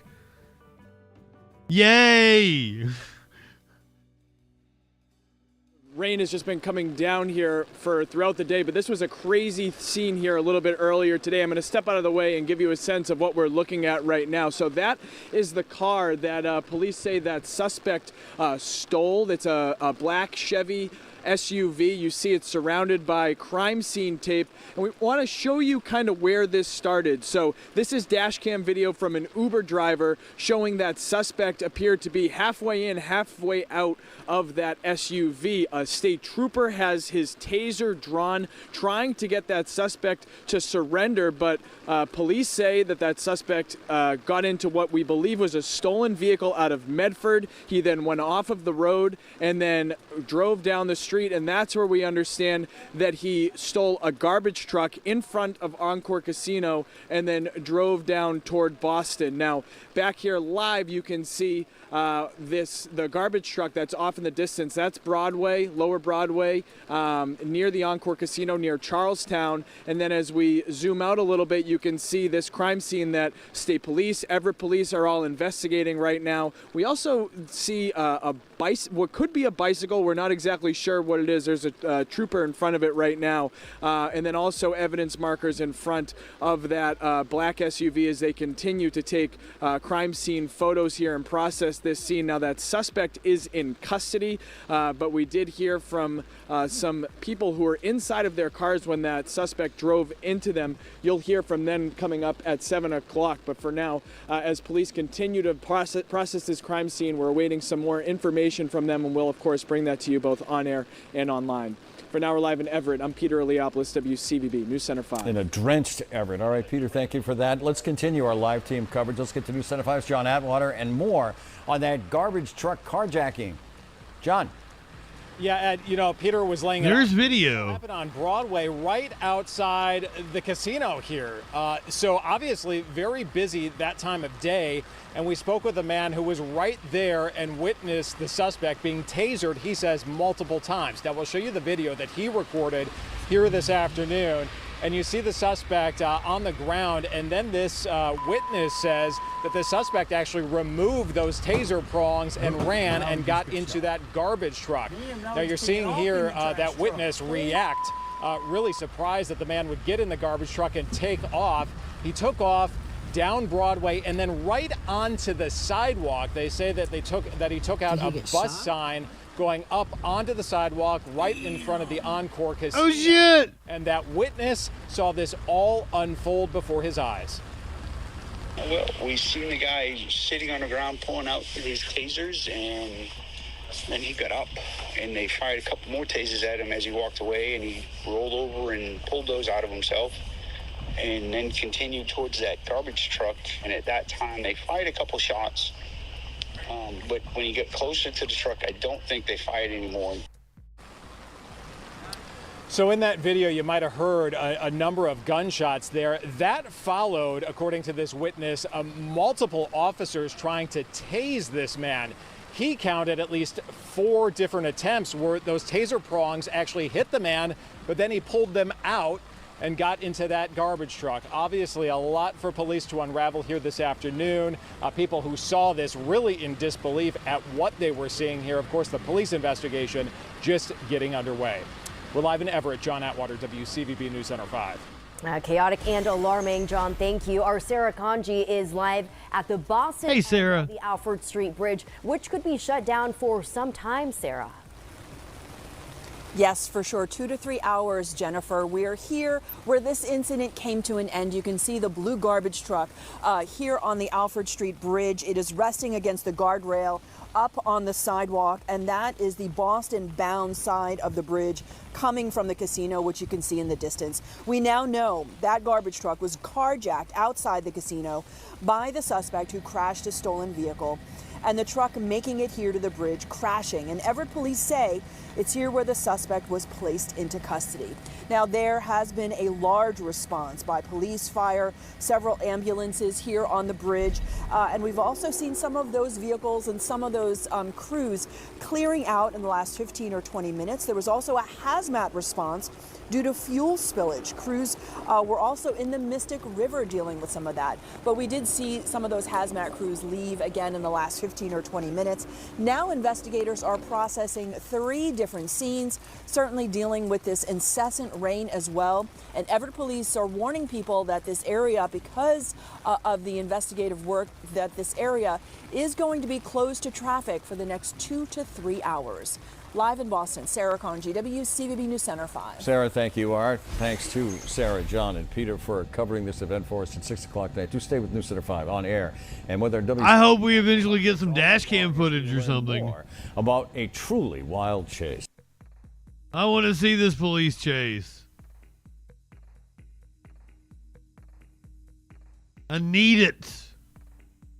Put it in my veins.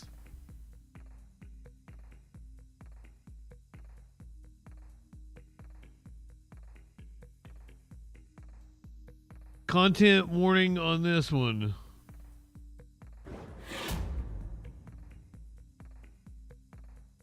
A deputy was sexually exploiting a 17-year-old girl, apparently threatened to kill her. Well, looking at that indictment we just got in this morning, the investigators seem to have uncovered months of communication between the 51-year-old female deputy and this happened in Vegas 17-year-old girl. We are told that those videos include the deputy. Oh, nope, I'm wrong on that. This is Miami-Dade. This is in Florida. Very Florida-ish.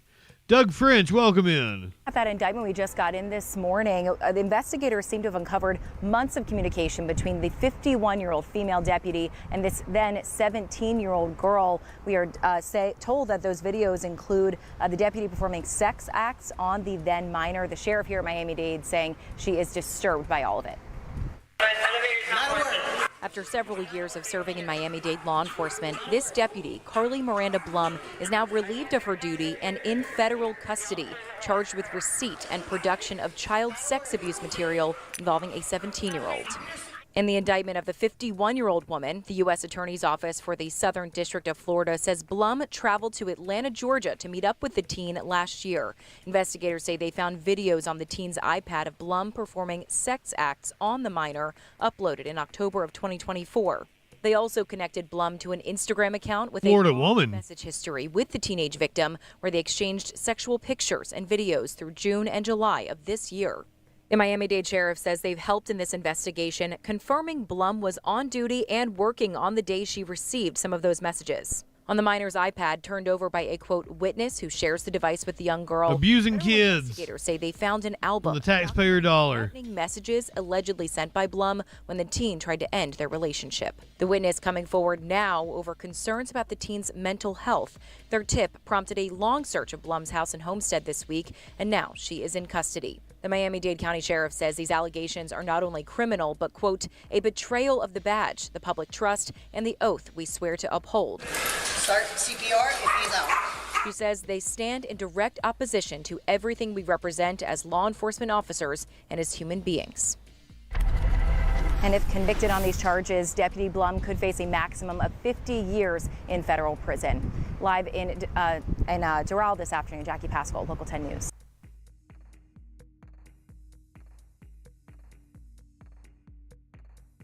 John, I don't understand how you can come in here and say racist shit, accuse Somalis of committing fraud, not know the race of attackers under a mask, and assume that they weren't white.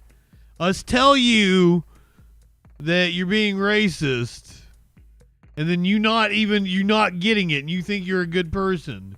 You're not trying to open up some kind of dialogue. You're not trying to expose us to different viewpoints. Buddy, you haven't talked about any ideas.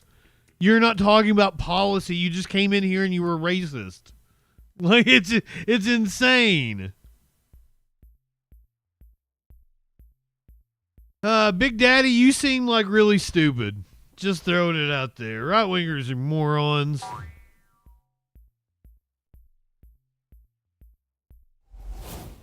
There were not 4,000 Jews that were pre-warned not to go to work. Complete nonsense. See, John, you sound like the other dude who is really racist.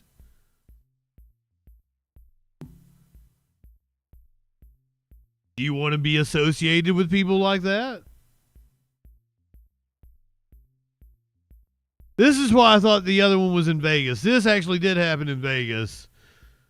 Several cops were found to be withholding public records. News Now investigators covering an attempted murder case that pitted Metro against 8 News Now in a battle for public records. 8 News Now investigator Kyle Payne here in studio with a look inside some of the roadblocks our reporters face trying to bring you the news of the day.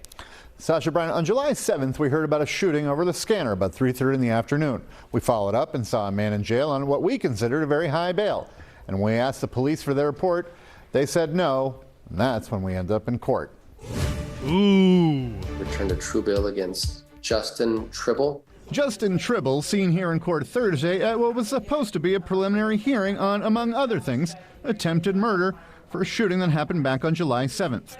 All we knew then was just that. There was a shooting. And then we saw that even though no one died, a judge decided to hold Tribble on $750,000 bail, and we wanted to know why, so we did what we always do. We asked Metro for the police report, and as they sometimes do, they said no, offering us this blanket denial which details their understanding of relevant Nevada statute and case law. I called the hearing. So when this Justice Court judge called a hearing to discuss our request from her to release the arrest report in the court's file on Tribble's attempted murder case. I'm the reporter who filed this. I'm not an attorney. 8 News Now investigator David Charnes went into Justice Court to plead his case, and standing there in front of him, in between him and the judge, and the document to which he felt entitled as a member of the media, just in this case, not to set a standard, was Metro's attorney Martina Bauhaus, arguing in open court why the judge should do what Metro wants and withhold the public record, just like Metro did in the first case, and blame the media. What has happened, though, is the media got smart and circumvented the process of us denying it, went to the court, and the court, not knowing that they were denied by us, would release it. You all were looking for an arrest report. An arrest report is a public record all day, every day. Yes. Pauline McCarty is an attorney at the law firm Ballard Spahr. Before that, she worked here at Channel 8. Now she represents us when we have to get serious about our First Amendment rights. McCarty says Metro's 3-page denial is not only irrelevant to Justin Tribble's case, it's merely their interpretation of the law. Journalists have a job to do, and the public has a right to know, and they have a right to know right now. Not when it's convenient for everybody else to figure out when they want to provide something for you. I believe the language that Judge Bernstein said was that we would get the documentation at today's hearing, not as a result of today's hearing. Today's hearing before a different judge, before Tribble was indicted, got us nowhere, except on the court document, which indicates a certain reporter's abrupt statement on the record. Metro finally releasing this unremarkable 3-page police report on Justin Tribble hours later, and providing this statement where they so much as admit to asking the court not to release records, saying in part, quote, the Justice Court agreed to consider withholding records when LVMPD does. A simple process was created whereby LVMPD informs the Justice Court when LVMPD has denied a request for an arrest report. Why does Metro get that kind of access to the judge behind the scenes, but Channel 8 has no ability to respond? Right, and Channel 8 certainly can't call the court and say, hey, we really want this one. Of course not, right? Because you don't do it that way. No. This is insanity. Now that Justin Tribble's been indicted for attempted murder by a Clark County grand jury, that original case in Justice Court is done with. And Tribble, who's still in jail, will be in district court on July 30th. So, Kyle, why do you think Metro wanted the court to hold back that document from you? Well, that would have been nice to know. Sometimes they say things like it might jeopardize an investigation or put an undercover officer at risk, but Metro didn't give us any other reason. And with our lawyer today, she said that by the time that document gets into the court file, there's no way we shouldn't be able to have it, that the public has the right to know. All right, Kyle, thank you so much. John, who would want to have dinner with a racist and shut the fuck up? You're distracting from the show I'm doing. You're coming in here and making a big scene, making it all about you, just like the whole prayer thing is all about you. You come here and tell me that you're going to pray for me because it makes you feel good about yourself. You're a self-absorbed little loser.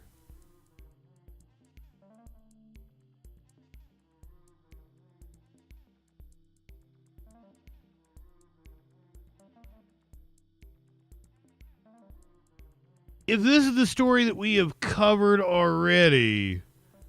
Nope, this is in California. This is a different one. I was thinking this is the Florida story we were covering. We've got some kind of illegal gambling ring. And now we've got a new twist. It might be linked to a missing mom. And we begin at 6 tonight with high-end illegal poker games under investigation in Los Angeles. Good evening once again, everyone. I'm Colleen Williams. And I'm Michael Brownlee. A federal indictment. My chat during my show is not the place for you to build a community. That is rude of you. You're a piece of shit, John. How many times you've been racist? You've made shit about you. You've distracted from the show that I'm doing. But supposedly you love me, right? You're a hypocrite. You're a hypocrite in every single way, John.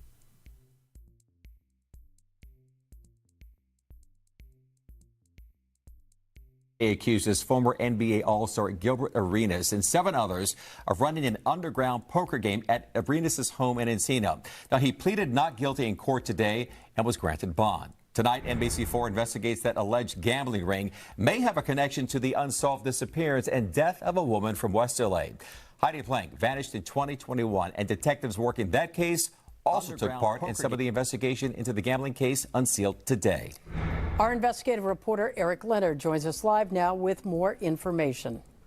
Well, we've learned from some of our law enforcement sources familiar with the Heidi Plank case that investigators examining her disappearance were present in early 2022 when federal agents served search warrants at a home in Sherman Oaks. That house is part of the case that led to the indictments today of 8 people, including former NBA player Gilbert Arenas, who federal prosecutors have accused of taking part in running an illegal gambling operation. This is video from News Chopper 4 of federal agents serving a search warrant in 2022 at a home on Chandler Boulevard in Sherman Oaks. A copy of that warrant that we've obtained shows agents suspected the home was being used to host illegal gambling events that were tied to an organized crime ring running secret poker rooms all over L.A. And this is that same house days later on fire in what several law enforcement sources say they believe was an arson designed to destroy potential evidence. That search on Chandler, court papers say, led to the search of Gilbert Arenas' home in Encino that the indictment unsealed this week says was being used around the same time to host underground gambling events. And the law enforcement sources told NBC4 they believed there was a possible connection between this gambling ring and Heidi Plank's disappearance.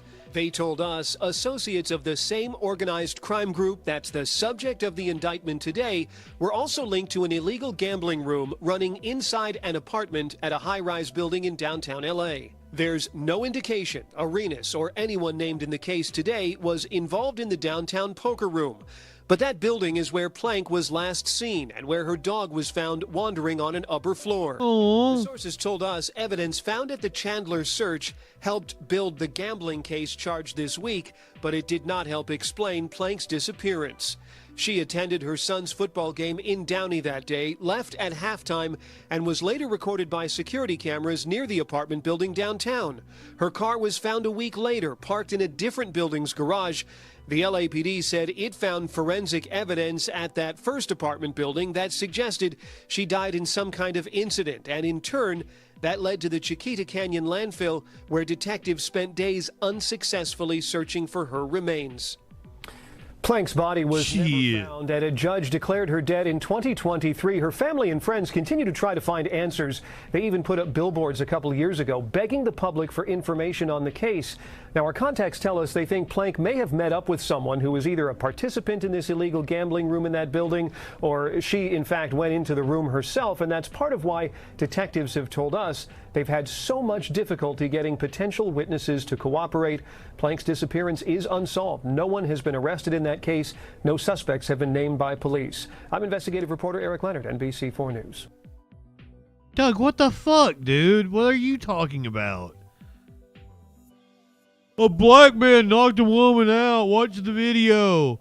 Like, what? The fuck, dude? Nobody was... I know the story you're talking about. We've already watched the video, my friend. That's what we do. We watch the news here on this show. We know that a white man threw the first punch, and he got what he deserved. He fucked around and he found out. Krell, good evening. But I mean, I guess since that's what you want to talk about, that's where we'll go next. But it's weird that you bring it up. Like nobody mentioned it.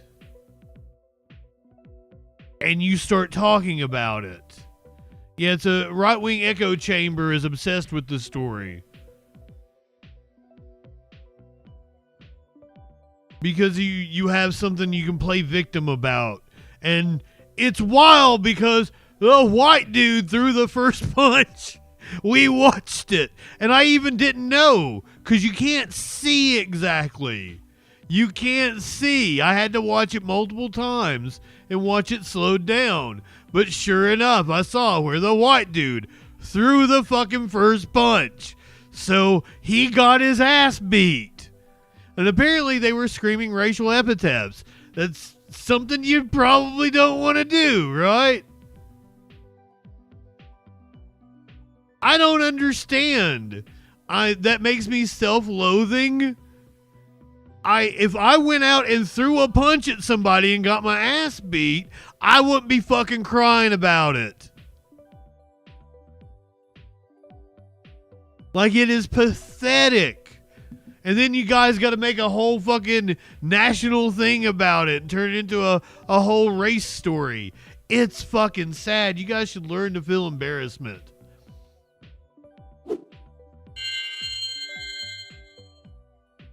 There are so many more important things going on in this world, which is why this is the very fucking last story on my list. We have sat here and gone over the news for 2.5 hours, and the very last thing I am talking about, only because the right-wing media is making a big deal out of it, is this brawl in Cincinnati. Let's go. 3 people have been arrested. They appeared in court today. Wild street brawl in downtown Cincinnati leads to multiple people charged, and this morning 3 suspects faced a judge. Now, that fight was caught by several cell phone cameras. It went viral, and it's now been viewed all over the world. WLWT News 5's Rachel Whalen joins us live from the Hamilton County Justice Center. She has the very latest on these charges. Good afternoon, Rachel. Good afternoon. 3 people, including one with a violent criminal past, now face felonious assault and aggravated riot charges after the chaotic fight downtown. Aggravated riot. Coordinated attack. Family members say there is more to the story. Montana's Merriweather, De'Kira Vernon, and Jermaine Matthews are all charged with felonious assault and aggravated riots. Prosecutors say Merriweather was the catalyst in what they call coordinated attack. He was seen on video whispering to the victim just before the violence began. He was already out on bond for a separate gun and stolen property case. His bond was set at $500,000. Jermaine Matthews allegedly knocked a victim to the ground and hit another person. His attorney claims it started after the victim slapped him. Matthews was given a $100,000 bond, and De'Kira Vernon also accused of hitting a female victim and has an outstanding traffic warrant. Her bond was set at $200,000. A traffic warrant. Video and viral social media. That is outrageous. Piece together what happened, but family members of the accused say there is more to the story. Here's what Montana's Merriweather's mother had to say outside of court. These Russians was walking down the street, and on the video he said, "You want to mess with these Russians?" And he smacked the first guy, you know, but it wasn't like they thugs. My child is in school. He had 5 kids. He's on the B honor roll in school. And he's not the thug that they put out in there to be. Now, if you remember, Chief Terry Thigi said that anyone who used their hands to intend harm will be facing consequences. Yeah, where's the white dude? Side of the fight, so we will be looking out for more arrests and continue to keep you updated. These suspects are due in court again next month. I'm reporting outside the Justice Center. Rachel Whalen, WLWT News 5. Where's the dude that actually started the fight? He needs to be arrested. A Cincinnati councilwoman is under fire for saying the obvious, saying what any fucking white podcast host would have said if the situation was reversed. As pushback continues and this grows into a national story, local leaders are now trying and get a hold of things. Mayor Aftab Puraval, as Karen was saying, is returning from his family vacation in Canada. He's now set to hold a news conference. That's going to happen tomorrow afternoon. He said probably around 3 p.m. or so. Meanwhile, controversy within City Hall. Cincinnati City Council members now calling out their colleague after controversial comments made on social media by President Pro Tem Victoria Parks. And WLWT News 5's Danielle Dindak live at City Hall right now with the strong words from the Cincinnati Democrat. Danielle. Mike, from the jump, we tried to work to verify this comment. Not only did Parks say that she is the one responsible, but she doubled down and backed it. This woman should be run out of office. U.S. Senator Bernie Moreno dishing out harsh criticism for Cincinnati Council President Pro Tem Victoria Parks in her now viral Facebook. Dude has been in office a whole 2 minutes. And he's like, she should be run out of office. Some fucking businessman that bought his Senate seat. Comment. It reads, quote, "They begged for that beatdown. I am grateful for the whole story." She shouldn't spend one more second on city council. And I'm not playing around here. The controversial 2 sentences started circulating early Wednesday. They begged for that beatdown and was told she was on vacation. She later confirmed to WLWT. I agree with her. By the Post. I also sent this email to all Cincinnati Council members, along with Mayor Puraval. My opinion on it is the same as is for the video. Violence is violence and should be condemned wholeheartedly. I think our job as elected officials is to reflect a moral compass of our society and our city. It's incumbent upon us as elected leaders to step up. Cincinnati council members they fucked around and found out. Are among the growing list of elected officials in the city speaking out on parks. Council member Mika Owen shared, quote, "1 second, Krill. I have to go back and find it. Has been a civil servant in Cincinnati for decades, and her service is deeply appreciated. However, making comments that inflame a violent incident is never acceptable." Mayor Puraval also weighing in, saying, "I disagree with Victoria Parks' comments. No one deserves to be a victim of violent crime." Now, the vice mayor also released a statement. She said, in part, "We do not condone violence." We have her entire statement along with the statements from everyone I just mentioned in that story right now on WLWT.com. One other thing I do want to mention here, Parks is not seeking re-election. Reporting tonight at City Hall, Danielle Dindak, WLWT News 5. Danielle, thanks. Do, do, do, do. Hold on a second. I'll play this while I'm finding that video for Krell. I bookmark a lot of videos. I go through a lot of shit in order to put this show together. That's why it's annoying when people like John try to derail it. But it's all good. It's called the Troll Patrol. I gotta take it in stride. Here's this video for you to watch while I find the video for Krell. Some of the shit that doesn't make it on the show that I bookmark.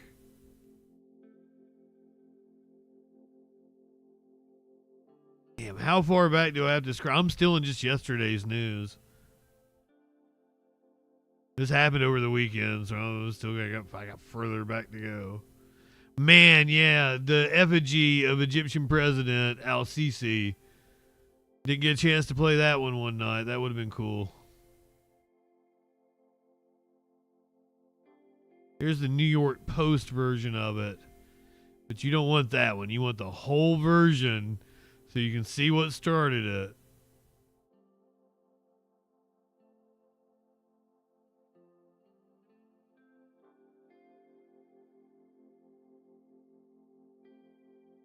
Here you go.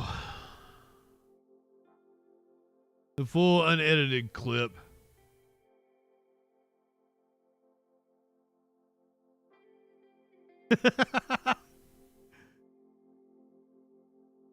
Inflatable gooner. Well, exactly what kind of store is that?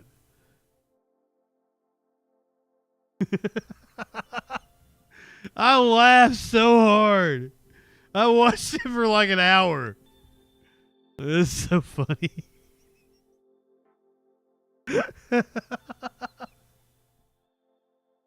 Okay.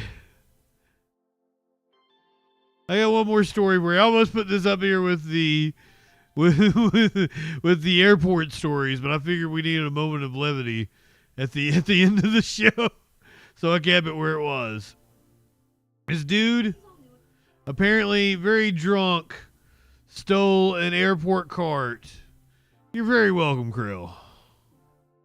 This is all new at noon. A man from the state of Wyoming facing a long list of charges after he was caught on camera at the Buffalo Niagara Airport driving a cart down the passenger conveyor belts.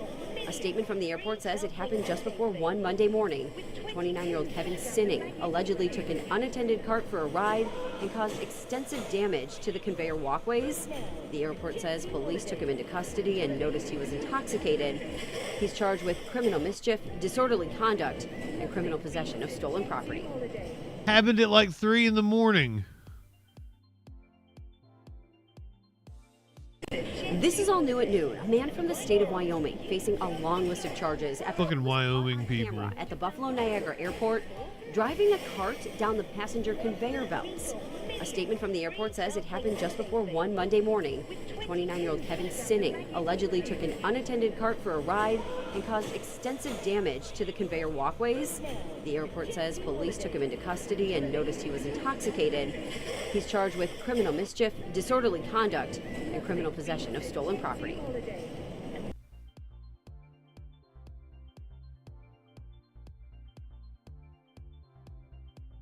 Didn't seem like he had enough clearance.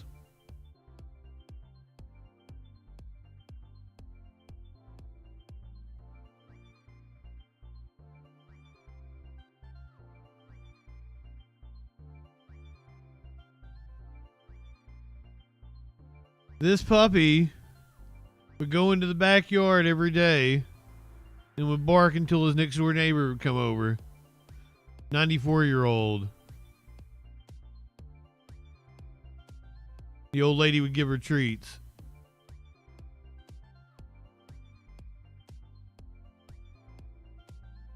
They're friends.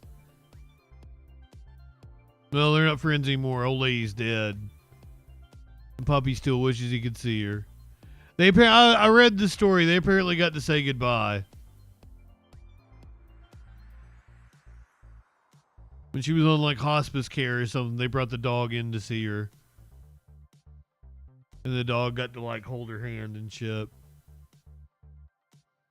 Clinically got a kick out of that. Old ladies do be doing that.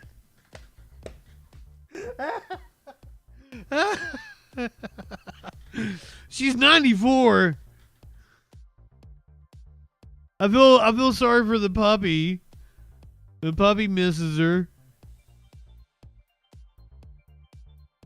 Oh, I was gonna put a poll in Twitch.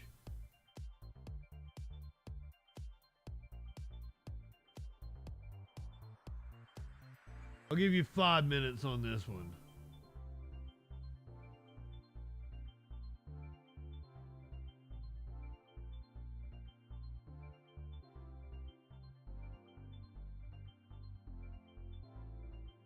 I'm gonna narrow down the choices.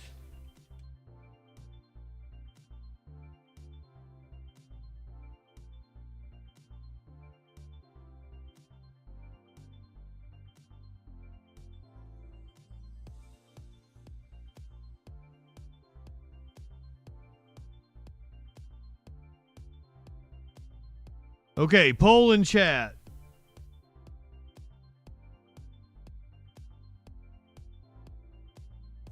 I've thought about it, DJ Dub. I kind of like I do this with like fucking Curiouser.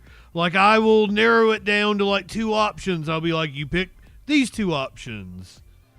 And it makes things a lot, you like, if you have significant others who are indecisive, that's what you do for them. You narrow it down, give them 2 options. They will pick one or the other.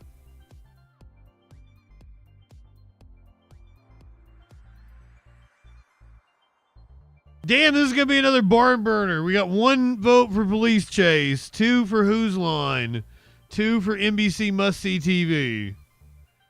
If I was just to give you what I thought you wanted, I would go with NBC's Must See TV.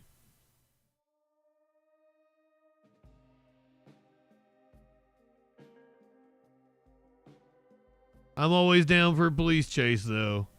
I got one handy. Already got it pulled up and everything. Ooh, Whose Line? Whose Line in the lead?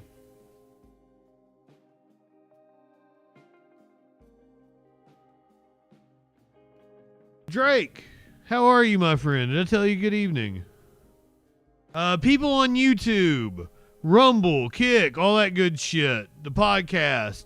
Go ahead, light one up, tip one back. It's all right to have a little fun. We're at the sack. I'm JustinFREAKIN. We'll see you Sunday night on the Troll Patrol live. Twitch people, stick with me.